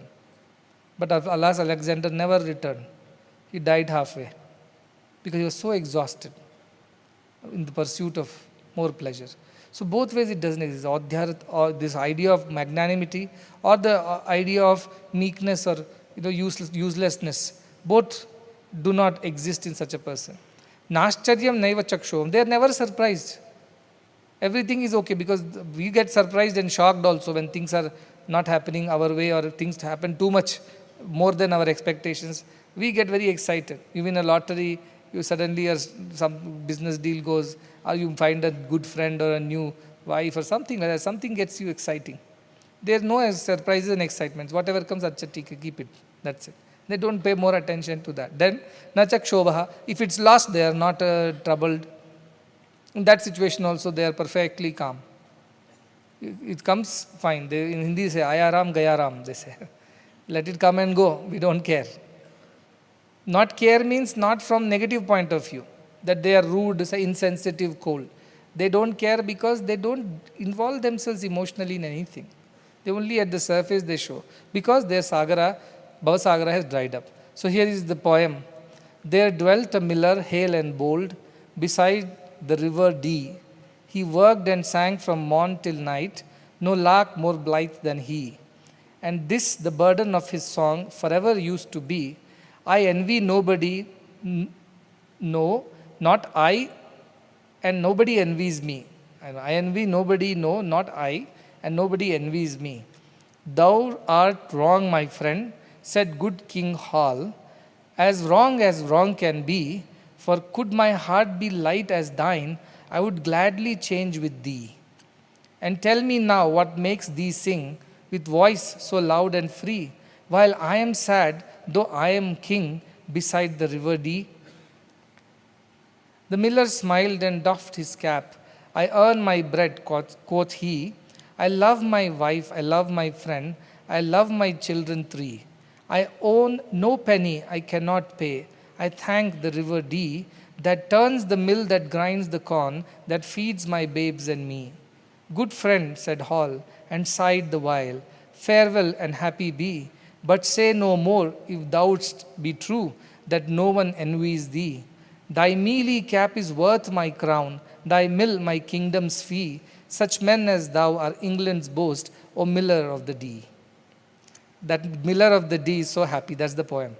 That the king feels jealous of him because he feels, how can somebody be so happy who has nothing in his life, who only grinds and sells corn?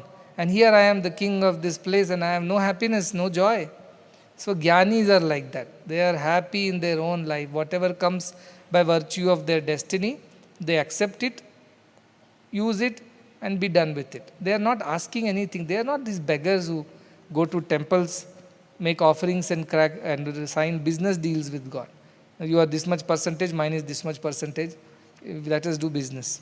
None of these ideas exist in these people. They are happy. And it's a very envious life, truly. If somebody does not live that life, they should be envious of people who live like this. At least you will start thinking, how do I live this life? Then I tell, drop everything. That is the way you live this life. But dropping everything is not easy because we are so used to those comfort zones. So crossing those borders and lines are not easy at all. The mind does not agree. It will give you plenty of excuses. I have this to do, I have that to do, I have this to achieve, that to achieve, so many responsibilities and things like that. The page number 69, 17.17, it says, Na mukto vishayadveshta, nava vishayalolupaha, asansakta mana nityam, prapta apraptam upashnute. It says, Na mukto vishayadveshta. This muktaha, the one who is free, he has no problem with vishaya, means the worldly things and pleasures. He is not hating them. That I don't like this, this is terrible, this is lowly, this is unspiritual. He doesn't think like that. Nava vishaya lolupaha. Nor he is so interested in the senses and the pleasures of the world. Both ways he does not. If he hates it, that is one way of living a life. Or if he loves it, that is the other way of living life. But neither he hates nor he loves. Things are what they are, that's it. If it is necessary, he will use it. If it is not necessary, he will leave it. He is not entangled in the worldly mess. And asansakta mana, because his mind is detached, he is not attached to anything in the world. Nityam, always is detached, not in certain circumstances when you listen to a good discourse. All through its life, all the situations and time, he is detached. And prapta apraptam upashnute, whatever he gets or does not get, he enjoys both. If he gets it, he enjoys it. If he does not get it also, he is okay with it. He does not lose his sleep and peace over what he could not get or achieve. He lives as it comes and does not bother beyond that. Then one would say, but all about this financial planning, retirement planning and this planning and that planning, should we do or should we not do? Should we even bother that we must take care of ourselves and our children and grandchildren and secure our futures? Should it be even done as a responsibility or should not be done? The question is that Jnani does not do it as a doer of it. If it is meant to happen, he is inspired to do whatever needs to be done, it will be done. He does not feel the doership and anxiety that comes with it. Does not come with it. The other day I was telling, there is somebody, every 3 months they come to me with a patrika. Patrika means this invitation card for a new graha pravesham. I told, how many houses you have? In the last 5 years, at least 10 times you have come with a house warming thing. Is it the same house you are warming again and again or new houses? No, that was in Chennai, the next was in Bangalore, this one is in Hyderabad. I said, there are so many more cities. So when will you finish your buying houses and warming milk? When will it end for you? Little money extra, buy another house in some other corner. Why? Put it on rent. Rental income. When the rental income starts coming, with that money buy another house. And then buy another house. And in all cities. I said, whole life you will be only doing this. Which house, which tenant is there, who is paying rent, who is not paying rent, then the maintenance, repairs, taxes. When will you have time to think of anything else in your life? No, I have, this is for this son, that is for that son, this is for that. I told, don't give excuses. When will you, one side you come and say, I want to give up the world and be your disciple and do. Other side, you are always busy searching for discounted houses, bank auctions. What are you up to? Manasanyat, vachasanyat, karmanyanyat, duratmana. That is what you are. You have no clarity. You are saying one thing, doing another thing. That's all you are doing. Every other day you come with a housewarming new invitation.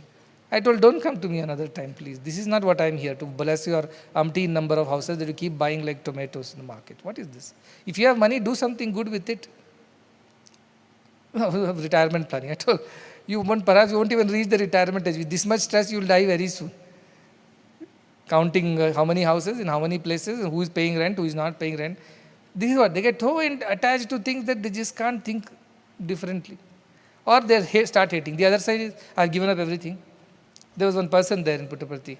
He was also teaching, but he was like absolutely finicky about his spiritual this thing. Nobody should sit near him. Nobody should touch him. By mistake in darshan, when Bhagwan is coming, who cares who is sitting next to you?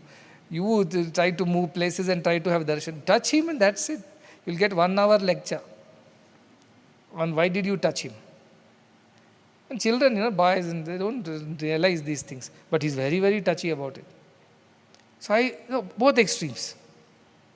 If you seek divine in everything, accept everything, and these are our children only, no? What is so much to get angry about? Finally died alone. Because nobody, with this kind of attitude, who would live with him? I'm sure his wife, children, everybody have left him long ago.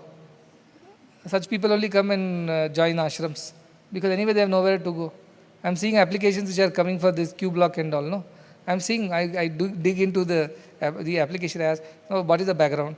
Where is her husband? Where is his wife? Where are the children? Nobody is there. Nobody is there means was he never married? He was a brahmachari? No, all divorced, separated, abandoned. Now he wants to come here. Why? He's 75 years old, nice free hospital next door. Good people are living here.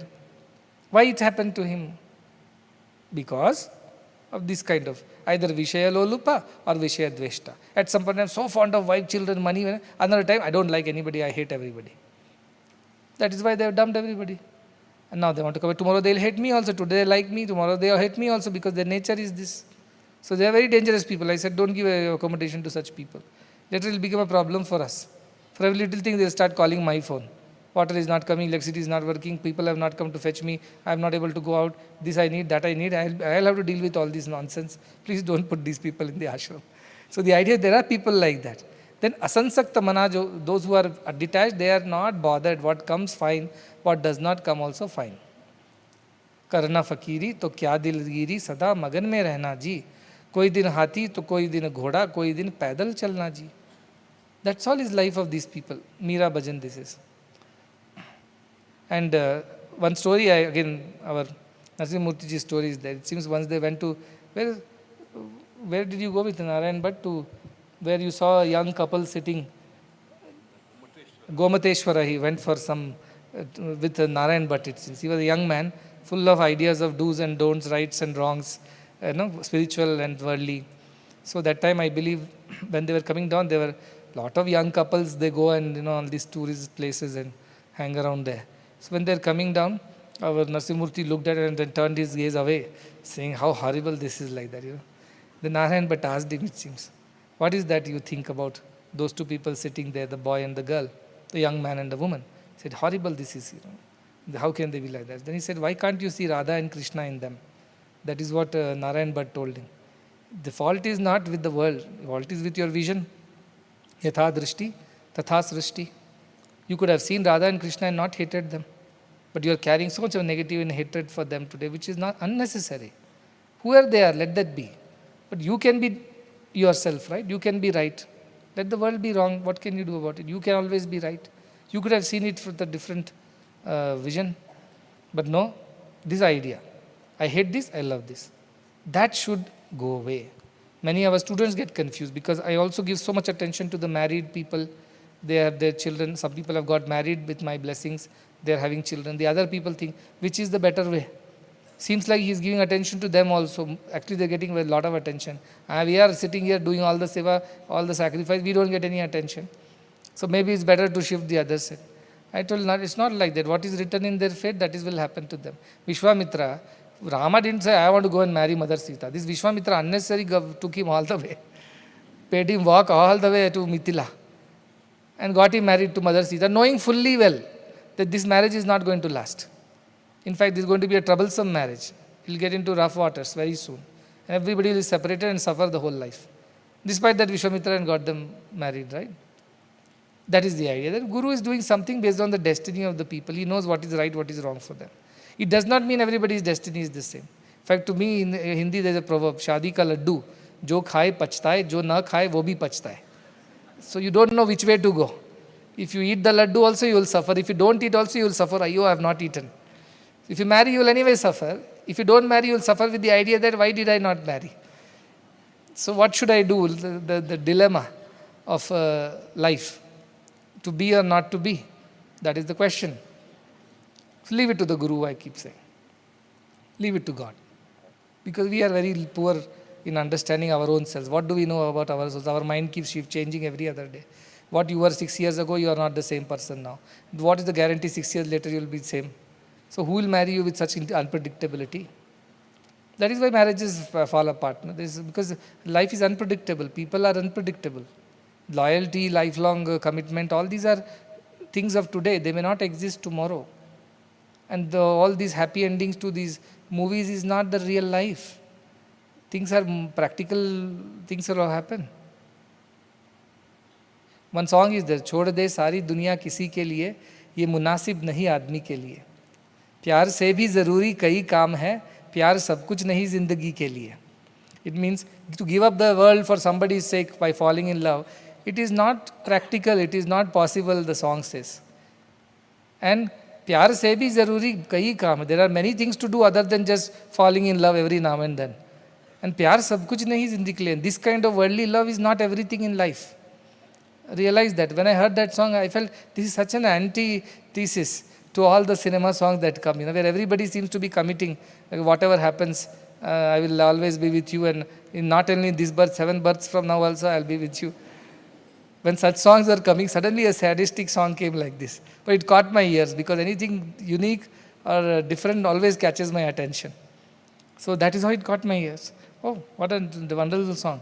Saying we'll give up everything for your sake is not practical, not for everybody. And that loving people or somebody, falling in love with one individual and living all life devoted to them is not practical. There are 100 other things will come and hit you in life. You have to deal with all those practicality, all the love and all these emotions disappear then. Unless you are born and meant to, destined to be together, that is a different matter. But don't simply chatrao mitre putrao bandho ma kuru yadatam vidgraha sandau. Don't simply collect relationships. If it's not coming, good riddance. Be free and happy. If it comes by virtue of it like a jnani, he'll accept it. Rama, Vishwamitra said, get married. Okay, I get married. If he said, I said, don't get married, he wouldn't have got married. So he didn't bother about these things. And then the marriage failed. He did not send a legal notice to Vishwamitra. How did you get me married to Sita? I am dealing with legal notices. That's why I am telling. For marriage also legal notice. Why you got us married? So these people are not like, they're free. That is why Ramana Maharshi, he was roaming around naked, whatever, with a coping cloth, all around the Tiruvannamalai. And people were coming to seek his darshan. Indians in little villages, there, anybody who's little sannyasi, all want to go and fall at the feet. Why they are falling also, they don't know. Just some blessing we'll get. So they simply were chasing him everywhere. So he was, poor Ramana Maharshi was moving from one cave to another cave, because he was always being chased by the crowds, which he did not want. Then somehow his mother found out about him, and then his brother came all the way from Madurai, and he said, now I'll stay with you and serve you. He said, I don't need anybody's service. But his brother insisted that I will take care of everything. You are on your own, but who will look after you? Mother is worried, so and so. So Ramana Maharshi allowed. After some time, devotees started coming. Then the brother said, when devotees are coming, although you must offer them some water, food, something like that. Then slowly we should have an ashram. So many people are coming to see you. They should rest, they should have some comforts. Ramana Maharshi said, I don't want any ashram. Don't please build any ashram. Don't collect people around me. I am happy as I am. But his brother was interested in building an ashram. So finally he insisted, built an ashram. After the ashram was built, then people started coming. Some started staying, some came and left immediately. And then food was offered, prayers were offered. Slowly it became an activity center. And one day the brother came complaining to Ramana Maharshi. All kinds of people are coming here. They hardly stay here for 2 days. They give me 20 advice how to run the ashram properly. I am fed up listening to all this. Ramana Maharshi said, I told you before only. All this is going to happen. You open ashram, all kinds of junk, all kinds of people will come. Yes, good people will come, bad will also come. You open the window, wind will come, mosquitoes also will come. And then when mosquitoes bite, you cry, complain. They don't know anything. They simply advising me how to run the ashram, what kind of food should be served, what should be the apartment size, what should be people's activity for the day, how you should come for darshan, what time you should come. They will start advising the guru, like here. Because they are interested in all these external things only. They are not interested in the jnana. The jnana, if you are interested, your focus is there, all these won't matter. All these won't matter. Yes, some comfort, some basics are necessary in life, but not beyond a limit. So Ramana Maharshi told him, you only started this ashram, or you only deal with it. Why should I go get involved? So he never bothered actually. He would not even engage with devotees. And if somebody comes and asks him any questions, the only answer he has, find out who are you. All the answers are in that one answer. It seems one fellow came and told Ramana Maharshi that I am a very great devotee of Narayana, Vishnu. No, you know those things, no? The three levels of ego. I, Ayyar, Ayyangar. So this is Ayyangar who came. And he is asking, I want to know God, I want to see Vishnu. Their whole idea is that you go to these 108 Divya Kshetras, 106 are on earth, 107 and 8 are in heaven. So you have to go, after death you will go and meet Vishnu in Vaikuntha. So he asked Ramana Maharshi, will I ever go to Vishnu, to the Vaikuntha? He said, yes, you will go. Oh, will I have darshan of Vishnu? He said, yes, you will have darshan of Vishnu. Will Vishnu speak to me? Yes, he will speak to me. What will he speak to me? He will tell you to find out who are you. So Ramana Maharshi is very clear. Don't unnecessarily waste time. Find out who you are. Who am I is this whole, who is only one phrase mantra was, who am I? Find out that, you find out everything else. That is all the jnana of the wisdom wise people is. They don't want ashrams, they don't want to run institutions. Now why are you running all these things? This is my destiny, that's all I can say. It is not that I want to run or I don't want to run. Both do not exist. It is my destiny, that is how it is designed to be. Why Rama had to go and fight a war with Ravana? It is his destiny. He had to marry Mother Sita. Mother Sita had to get separated in the name of that silly golden deer. Then he had to go all the way to Lanka, fight the war, kill Ravana.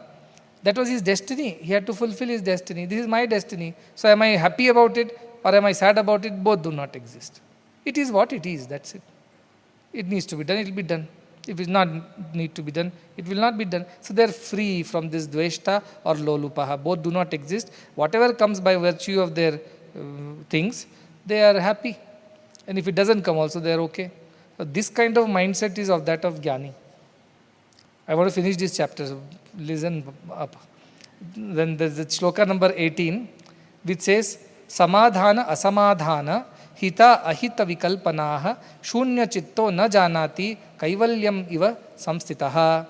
Which means, samadhana means satisfied state. You are in peaceful state. Or asamadhana, there might be times which are disturbing, not as easy. So difficult times, disagreements, disputes, dissatisfaction may happen. Also hita, ahita. Hita means what is favorable to me, what is good for me. Ahita, what is not good for me, what is not favorable to me. Both of these. Vikalpanaha, these are just mental alternatives. These are all mental constructs. For the Jnani does not pay more attention to that. This is good, that is bad, this is right, that is wrong, this is nice for me, that is not nice for me. These are all mental exercises. He doesn't feel any emotional or any other way of getting engaged with these things. Shunya chitta. Why? Because his chitta is shunya. See, mental alternatives exist when you have some thoughts in your mind. His mind is thoughtless mind. In a thoughtless mind, how can there be good and bad? How can there be alternatives and choices? Because there is no thought at all in his mind. Then how does he live without thinking? He doesn't think, God thinks for him. He just executes it. He does not, with his ego and individuality, does not think. I must do this, I must not do this. That's why he's shunya chittaha. His mind is free of thoughts. And then all the inspiration that comes from the divine just gets executed through his body and mind. Does not personally do anything. That is the shunya chitta na janati. Does not know these choices of good, bad, nice, not nice, punya, papa, don't exist in him. Kaivalyam iva samstitaha. Why? Because he's established in this idea of kaivalya. Kevala. Kaivalya means aloneness. Remember, we talked about aloneness, not loneliness. A Jnani ends up in loneliness. Jnani, even if he is alone, means there is nobody around him, he is established in his solitude, aloneness. And he is happy. He doesn't want, like Ramana Maharshi did not want an ashram and all the gatherings around him. He is happy to be alone, happy to be himself, because he is established in the self, which is very satisfying. You don't need anything else to complete you. This whole idea, why you want to marry, why you want to, no, she will complete me, I will complete him. Are Purnamadaha, Purnamidam, I have been telling all the time, you are complete as you are. You don't need anybody else to complete you. This idea of incompleteness is ajnana. That is why you need company of people, that is why you need gather all the things around you, because you feel complete only when all these things, all these people are around you. But these people are ever satisfied, they are complete within themselves, they don't need anybody to complete them. They are happy, samstitaha, absolutely established. Sthitaha, established. Samstita, firmly established. And kaivalyam, in the oneness of everything. Kevala means only one. In that solitude of oneness with the divine, they are established. So they don't need anything to make them happier than what they already are. You can add more to them. You cannot remove anything from them because they are Purnamadaha, Purnamidam, Purnat, Purnamudachyate. Purnasya Purnamadaya, Purnameva Vashishyate. Remove full from full, it remains full. Add full to full, it remains full. That is the idea. You can't add anything to them and you can't take away anything from them. Their joy is complete and perfect. That doesn't get disturbed by any of the world. And what we think is joy and pain and pleasure, these are all mental exercises, mental constructs. What is good for one is not good for another. Let's say two countries are fighting. One country wins, the other loses. Now what is good for one country is bad for the other country, right? So what is good and what is bad? In the ultimate analysis, nothing is good and nothing is bad.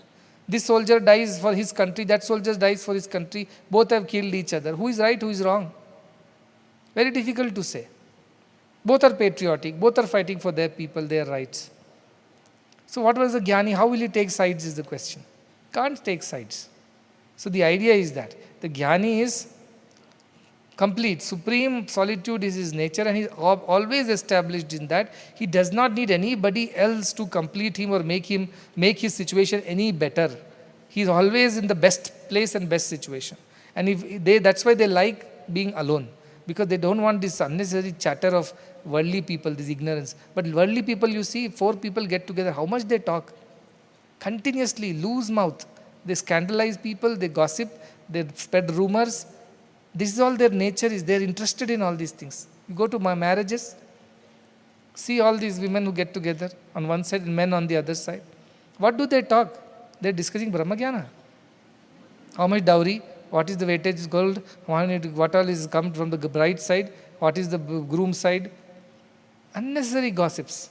There is no sense in that. Why? Because that's what is their entertainment.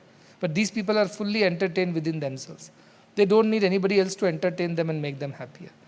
Can we ever achieve such a state is what everybody should, after listening to these slokas, people should think like that. Shloka number 19th.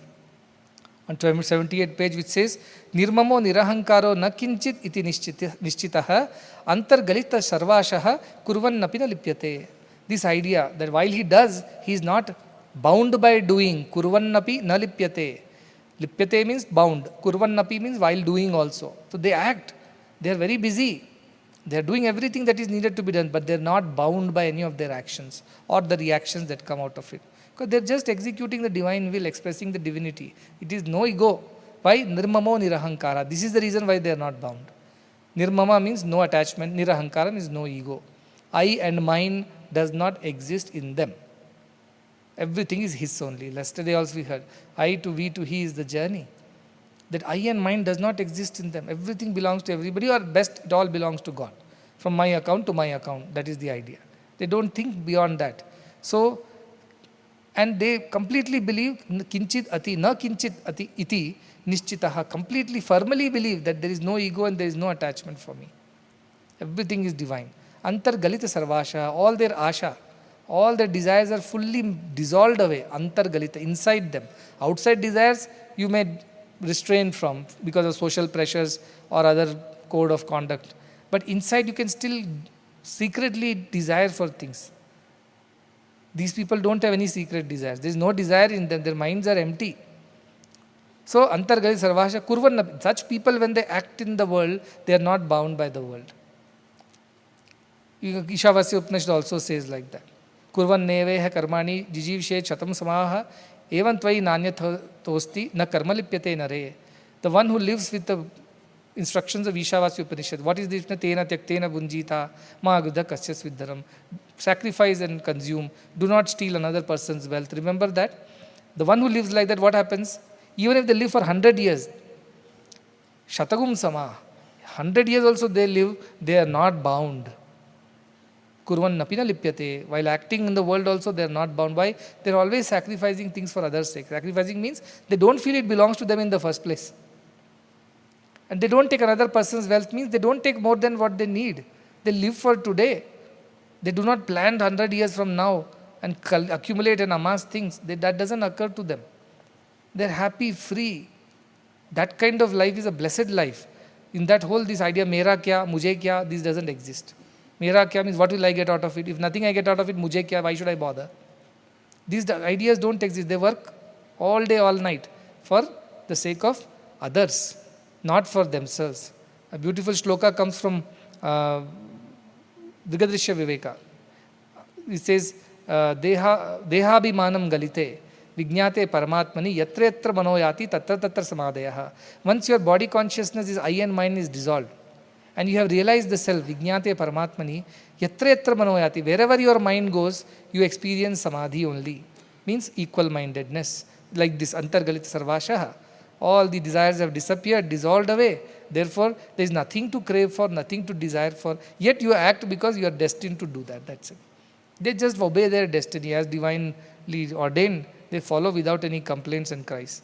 And the last shloka is on page number 80, 20th shloka, which says, Manah prakasha sammohaha swapna jadya vivarjitaha dasham kamapi samprapto bhaved galitamanasaha. The one whose mind is dissolved away, completely disappeared, it means they have no thoughts, no sankalpa, no vikalpa. Such people, how do they live?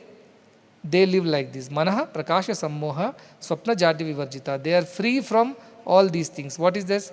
Their mind is free from prakasha, means manifestation or activities. In the Jagrita Avastha, what do we do? When we are awake, we are full of activity, as if we are able to see and act. That is the Jagrita Avastha. So, prakasha is Jagrita Avastha. Sammoha means half awake, half asleep. There is one state. Sometimes we are confused whether we are awake or asleep. That's sammoha. Then Swapnavastha. Swapnavastha is the time when we are dreaming. And then Jadyavastha, which is deep sleep. Completely lost your identity. These are the four states in which we exist. What is that? Prakasha state means to be awake. Sammoha means half awake, half asleep. Swapna means sleeping and dreaming. And then Jadya means complete deep sleep, where you become inert. All these do not exist for them, they say. No, I am awake right now, or I am asleep. I don't know how many of them are. Or some are daydreaming here, and some are in Turiya Avastha. I don't know how many of them. Backbenchers. So these people are free, their mind is free from all this. It means they don't sleep, they don't dream, they do all that things, but they don't associate themselves with any of these things. They are always in the fourth. Remember the Mandukya Upanishad says there are four states, the four states of existence. The first state is Jagrita Avastha, when you are awake. That is called Vaishwanara in that term. Then second one is you are in the dream state. That of Swapna Avastha is called Taijasa, where your mind is still active. It's not gone. Physically, when you are awake, mind is active. Dream state also, body is not active, mind is active. The third state is Prajnana Ghana, it is says. When your consciousness becomes like inert, Ghana, you won't have idea of mind. Mind does not exist there because you have gone into deep sleep state. But beyond that, there is the fourth, this is Chaturtha, it is said. That is your consciousness. Because even in the deep sleep state, while the mind does not exist, consciousness does exist, but you don't know. You don't know it exists because you have no idea of who you are at that time. But still it exists. That which is beyond the third state of Prajnana Ghana is called the fourth state or Atma. That is why a beautiful shloka comes from Mandukya Upanishad. Na antah prajnam, na bahish prajnam, no bhayatah prajnam, na prajnana gharam, na prajna, na apajna. It says it is neither external awareness nor internal awareness like in dream state, nor it is both. That is half dream, half awake state, nor it is the Prajnana Ghana, which is the deep sleep state. It is not even awareness, it is not even not awareness, it is said. So what is it? It is consciousness that is the answer. Our shlokas are very poetic. So if you try to qualify it, you lose it. It's like our Schrodinger's wave equation. It is there, it is not there. That uncertainty principle of where is it a particle or a wave? The moment you put a finger and say it's a particle, it becomes a wave. You can't catch it. Our consciousness is like that. The moment you become conscious of it, you have lost the purity of it. Because how did you become conscious of it? As a human being in a body with a mind, you became conscious of your consciousness. The moment you put all these adjectives, the purity of the consciousness disappears because you have adjectified it with your body, mind, emotions. So that is the idea. You can dwell on that. Mandukya Upanishad is one of the most beautiful, only 12 shlokas, but that Upanishad is something that Sri Rama recommended to Hanuman. Hanuman asked, tell me one Upanishad that I want to read, which will give me the essence of all Upanishads. He said, read Mandukya Upanishad. That is only 12 shlokas, but it has all the details of this. And then Gaudapada, who is the guru of Shankaracharya, Adi Shankaracharya, wrote a Karika, an explanation on Mandukya Upanishad, because those are so concentrated, 12 shlokas. You cannot get it so easily. So to explain those 12 shlokas, is written 250 shlokas. That is the Mandukya Karika. So this is the idea. And Gaudapada says there is a state that exists where your mind does not exist. Even though you are awake, you are not asleep or deep sleep. You are very much, your senses, mind, everything okay, but your mind is disappeared. Thoughtless state exists, he says, which is the state of that consciousness. And he says, Atma Satyanu Bodhena na sankalpate yada amanastam tadayati graha bhavet tadagraham. This is from Mandukya Karika, which says, when you realize the self, that consciousness, Atma Satya, na sankalpate, mind stops thinking after it, as if it freezes. All thoughts disappear. You attain a thoughtless stage. When such a stage happens, what happens? Amanas tadayati. Your mind becomes amana, means no mind state. No mind means no thought state. And graha bhave tadagraham. Then this idea of accepting or touching or tasting, smelling or getting the world to you disappears. See, world appears only when mind is there. If mind is not there, the world is not there. So like in deep sleep, when mind disappears, the world disappears. This idea of achieving, not achieving, sadness, happiness. So imagine you are like in deep sleep state, but you are awake. That is the state of Jnani, who lives in that consciousness and not in the mind. So that is the state. So this is chapter, with this it gets over. The idea is, again, as I said, you must compare notes. What is Ashtavakra saying, what is that I am experiencing in my daily life. Is it anywhere close to Ashtavakra's teachings, or it's far, far, far away? So every time you have to ask yourself, do I have desires for things? Do I hate things? Do I like things? All these things do exist in me. This is good for me, that's bad for me. This is good for us, that's bad for us. Do all these things continue to bother you in your head? If yes, then we have a long distance to cover.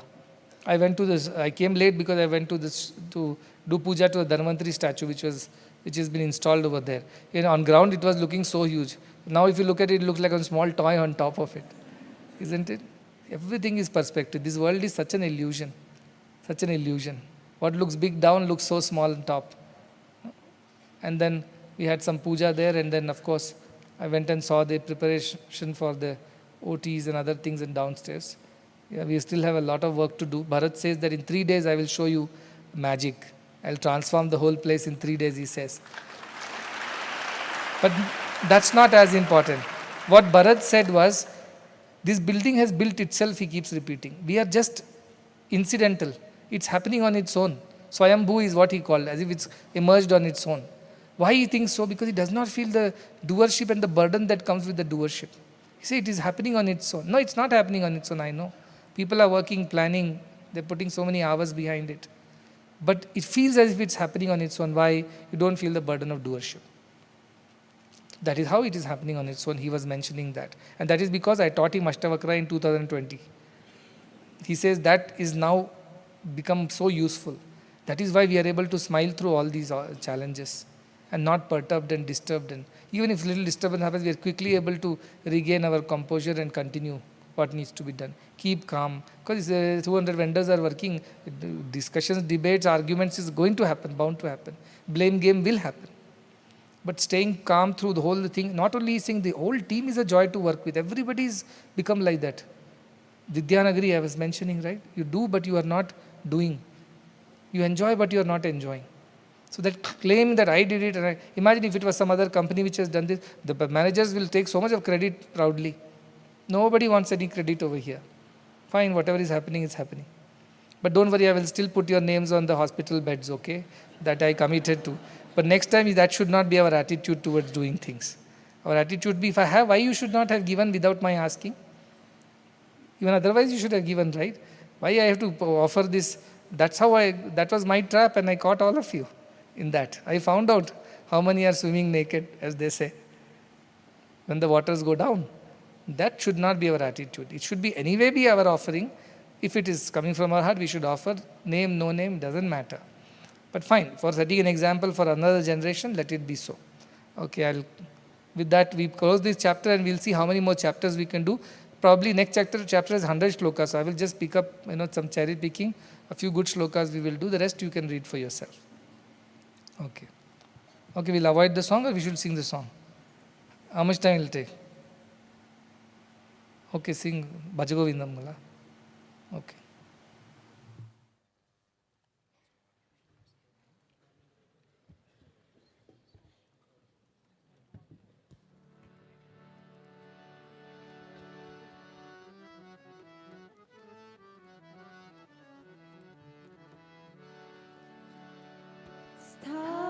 स्थापकाय च धर्मस्य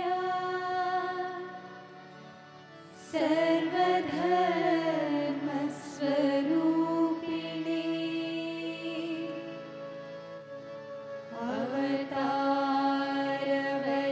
अवतारवरिष्ठाय रामकृष्णाय ते नमः। भज गोविन्दं भज गोविन्दं भज गोविन्दं भज गोविन्दं गोविन्दं भज मूढमते सम्प्राप्ते सन्निहिते काले सम्प्राप्ते सन्निहिते काले नहि नहि रक्षते दुःखं करणे नहि नहि रक्षते दुःखं करणे भज गोविन्दं भज गोविन्दं गोविन्दं भज मूढमते।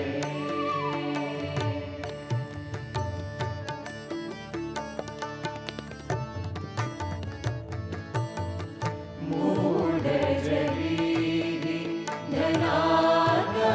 धनागमतृष्णा कुरु सद्बुद्धिं मनसि वितृष्णा। मूढजरीः धनागमतृष्णा कुरु सद्बुद्धिं मनसि वितृष्णा। यल्लभसे निज कर्मोपातं यल्लभसे निज कर्मोपातं वित्तं तेन विनोदय चित्तं वित्तं तेन विनोदय चित्तं। भज गोविन्दं भज गोविन्दं गोविन्दं भज मूढमते।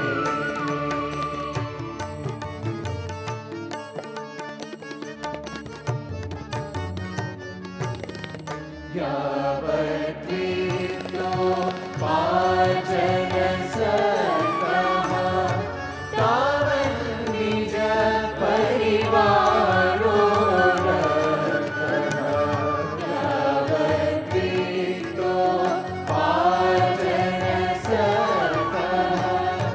तावन्निज परिवारो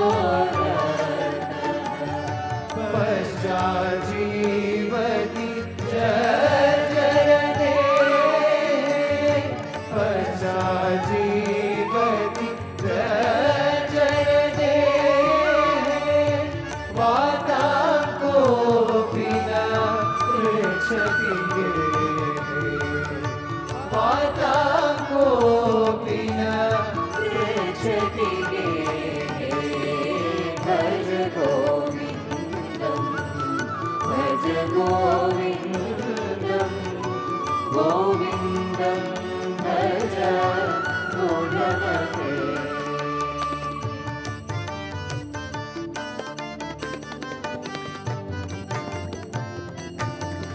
मा गुरु धन यौवनगर्वं हरति निमेषा काला सर्वं मा गुरु धन यौवनगर्वं हरति निमेषा काला सर्वं मायामयमिदम् अखिलं हित्वा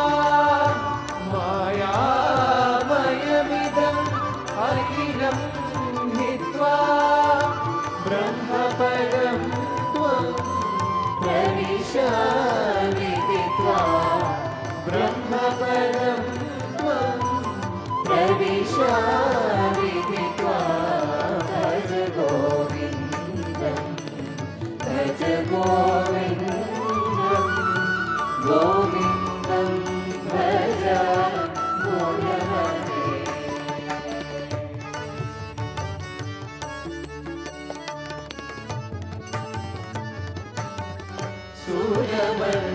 सूर्यमन्दिरतरु मूलनिवासः शय्याभूतलम् अजिनं वासः सूर्यमन्दिरतरु मूलनिवासः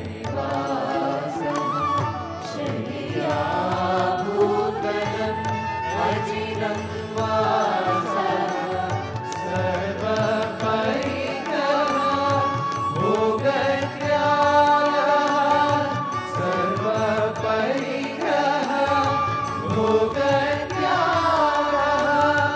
कस्य सुखं न करोति विरागः कस्य सुखं न करोति विरागः भज गोविन्दं भज गोविन्दं गोविन्दं भज गुणवते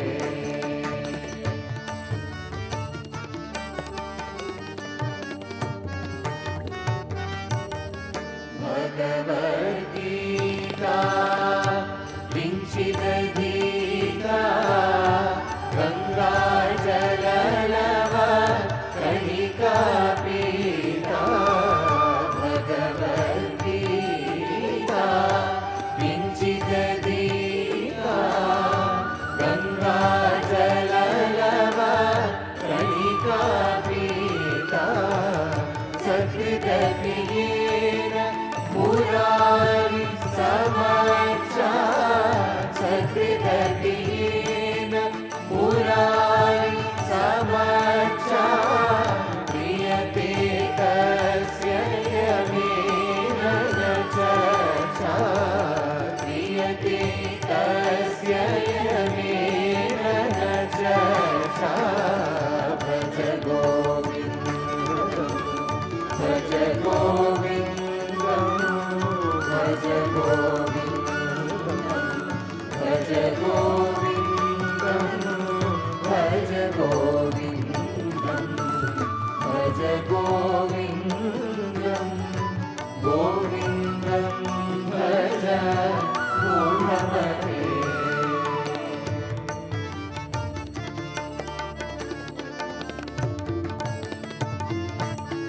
पुनरपि जननं पुनरपि मरणं पुनरपि जननं पुनरपि मरणं पुनरपि जननी जठरे शयनं पुनरपि जननी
नियमादेवं द्रक्ष्यसि निज हृदयस्थं देवं द्रक्ष्यसि निज हृदयस्थं देवं भज गोविन्दं भज गोविन्दं गोविन्दं भज मूढमते सम्प्राप्ते सन्निहिते काले सम्प्राप्ते सन्निहिते काले नहि नहि रक्षति दुःखकरणे नहि नहि रक्षति दुःखकरणे भज गोविन्दं भज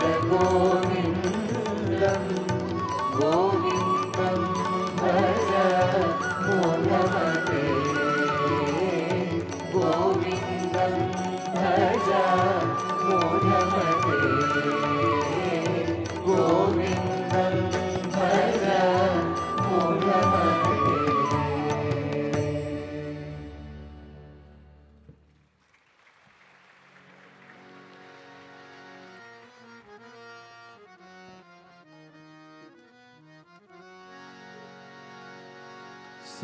सर्वसुगुणसिन्धवे सकलसुजनबन्धवे सर्वसुगुणसिन्धवे सकलसुजनबन्धवे गुरवे मधुसूदनाय महितमङ्गलम् सद्गुरवे मधुसूदनाय महितमङ्गलम् दीनदुःखितपोषकाय दानधर्मप्रेरकाय दीनदुःखितपोषकाय दानधर्मप्रेरकाय सर्वलोकहितरकाय सर्वमङ्गलम् सद्गुरवे मधुसूदनाय महितमङ्गलम् वेदनादबद्धकाय विश्वशान्तिस्थापकाय वेदनादबद्धकाय विश्वशान्तिस्थापकाय ब्रह्मज्ञानबोधकाय दिव्यमङ्गलम् सद्गुरवे मधुसूदनाय महितमङ्गलम् सत्यसायिनप्रियाय सत्यप्रेमविग्रहाय सत्यसायिनप्रियाय सत्यप्रेमविग्रहाय नित्यशुद्धनिर्मलाय नित्यमङ्गलम् सद्गुरवे मधुसूदनाय दिव्यमङ्गलम् सद्गुरवे मधुसूदनाय महितमङ्गलम् ॐ जय जगदीश हरे स्वामी सत्य साई हरे भक्तजना संरक्षक भक्तजना संरक्षक भक्तिमलेश्वर ॐ जय जगदीश हरे शशिवदना श्रीकरा सर्वा प्राणपते स्वामी सर्वा प्राणपते आश्रितकल्पलतिका आश्रितकल्पलतिका आपदानः ॐ जय जगदीश हरे मातपिता गुरुदैवं पर्यन्तयुनीवे स्वामी पर्यन्तयुनीवे नारब्रह्म जगन्नाथ नागब्रह्म जगन्नाथ नागेन्द्र शरण ॐ जय जगदीश हरे ओंकार रूप ओजस्वी साई महादेव सद्गुरु साई महादेव मंगलहारति अंदुको मंगलहारति अंदुको मंगलगीतानि ओम जय जगदीश हरे नारायण नारायण ओम सत्यनारायण नारायण नारायण ओम नारायण नारायण ओम सत्यनारायण नारायण सत्यनारायण नारायण ओम जय सद्गुरुदेवा नारायण नारायण ओम सत्यनारायण नारायण नारायण ओम नारायण नारायण ओम सत्यनारायण नारायण सत्यनारायण नारायण ओम जय सद्गुरुदेवा नारायण नारायण ओम सत्यनारायण नारायण नारायण ओम नारायण नारायण ओम सत्यनारायण नारायण ओम सत्यनारायण नारायण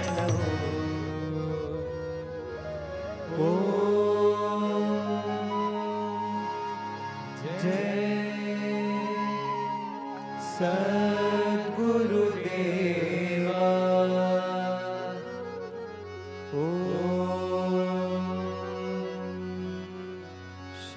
शांति शांति शांति समस्त लोका सुखिनो भवन्तु समस्त लोका सुखिनो भवन्तु समस्त लोका सुखिनो भवन्तु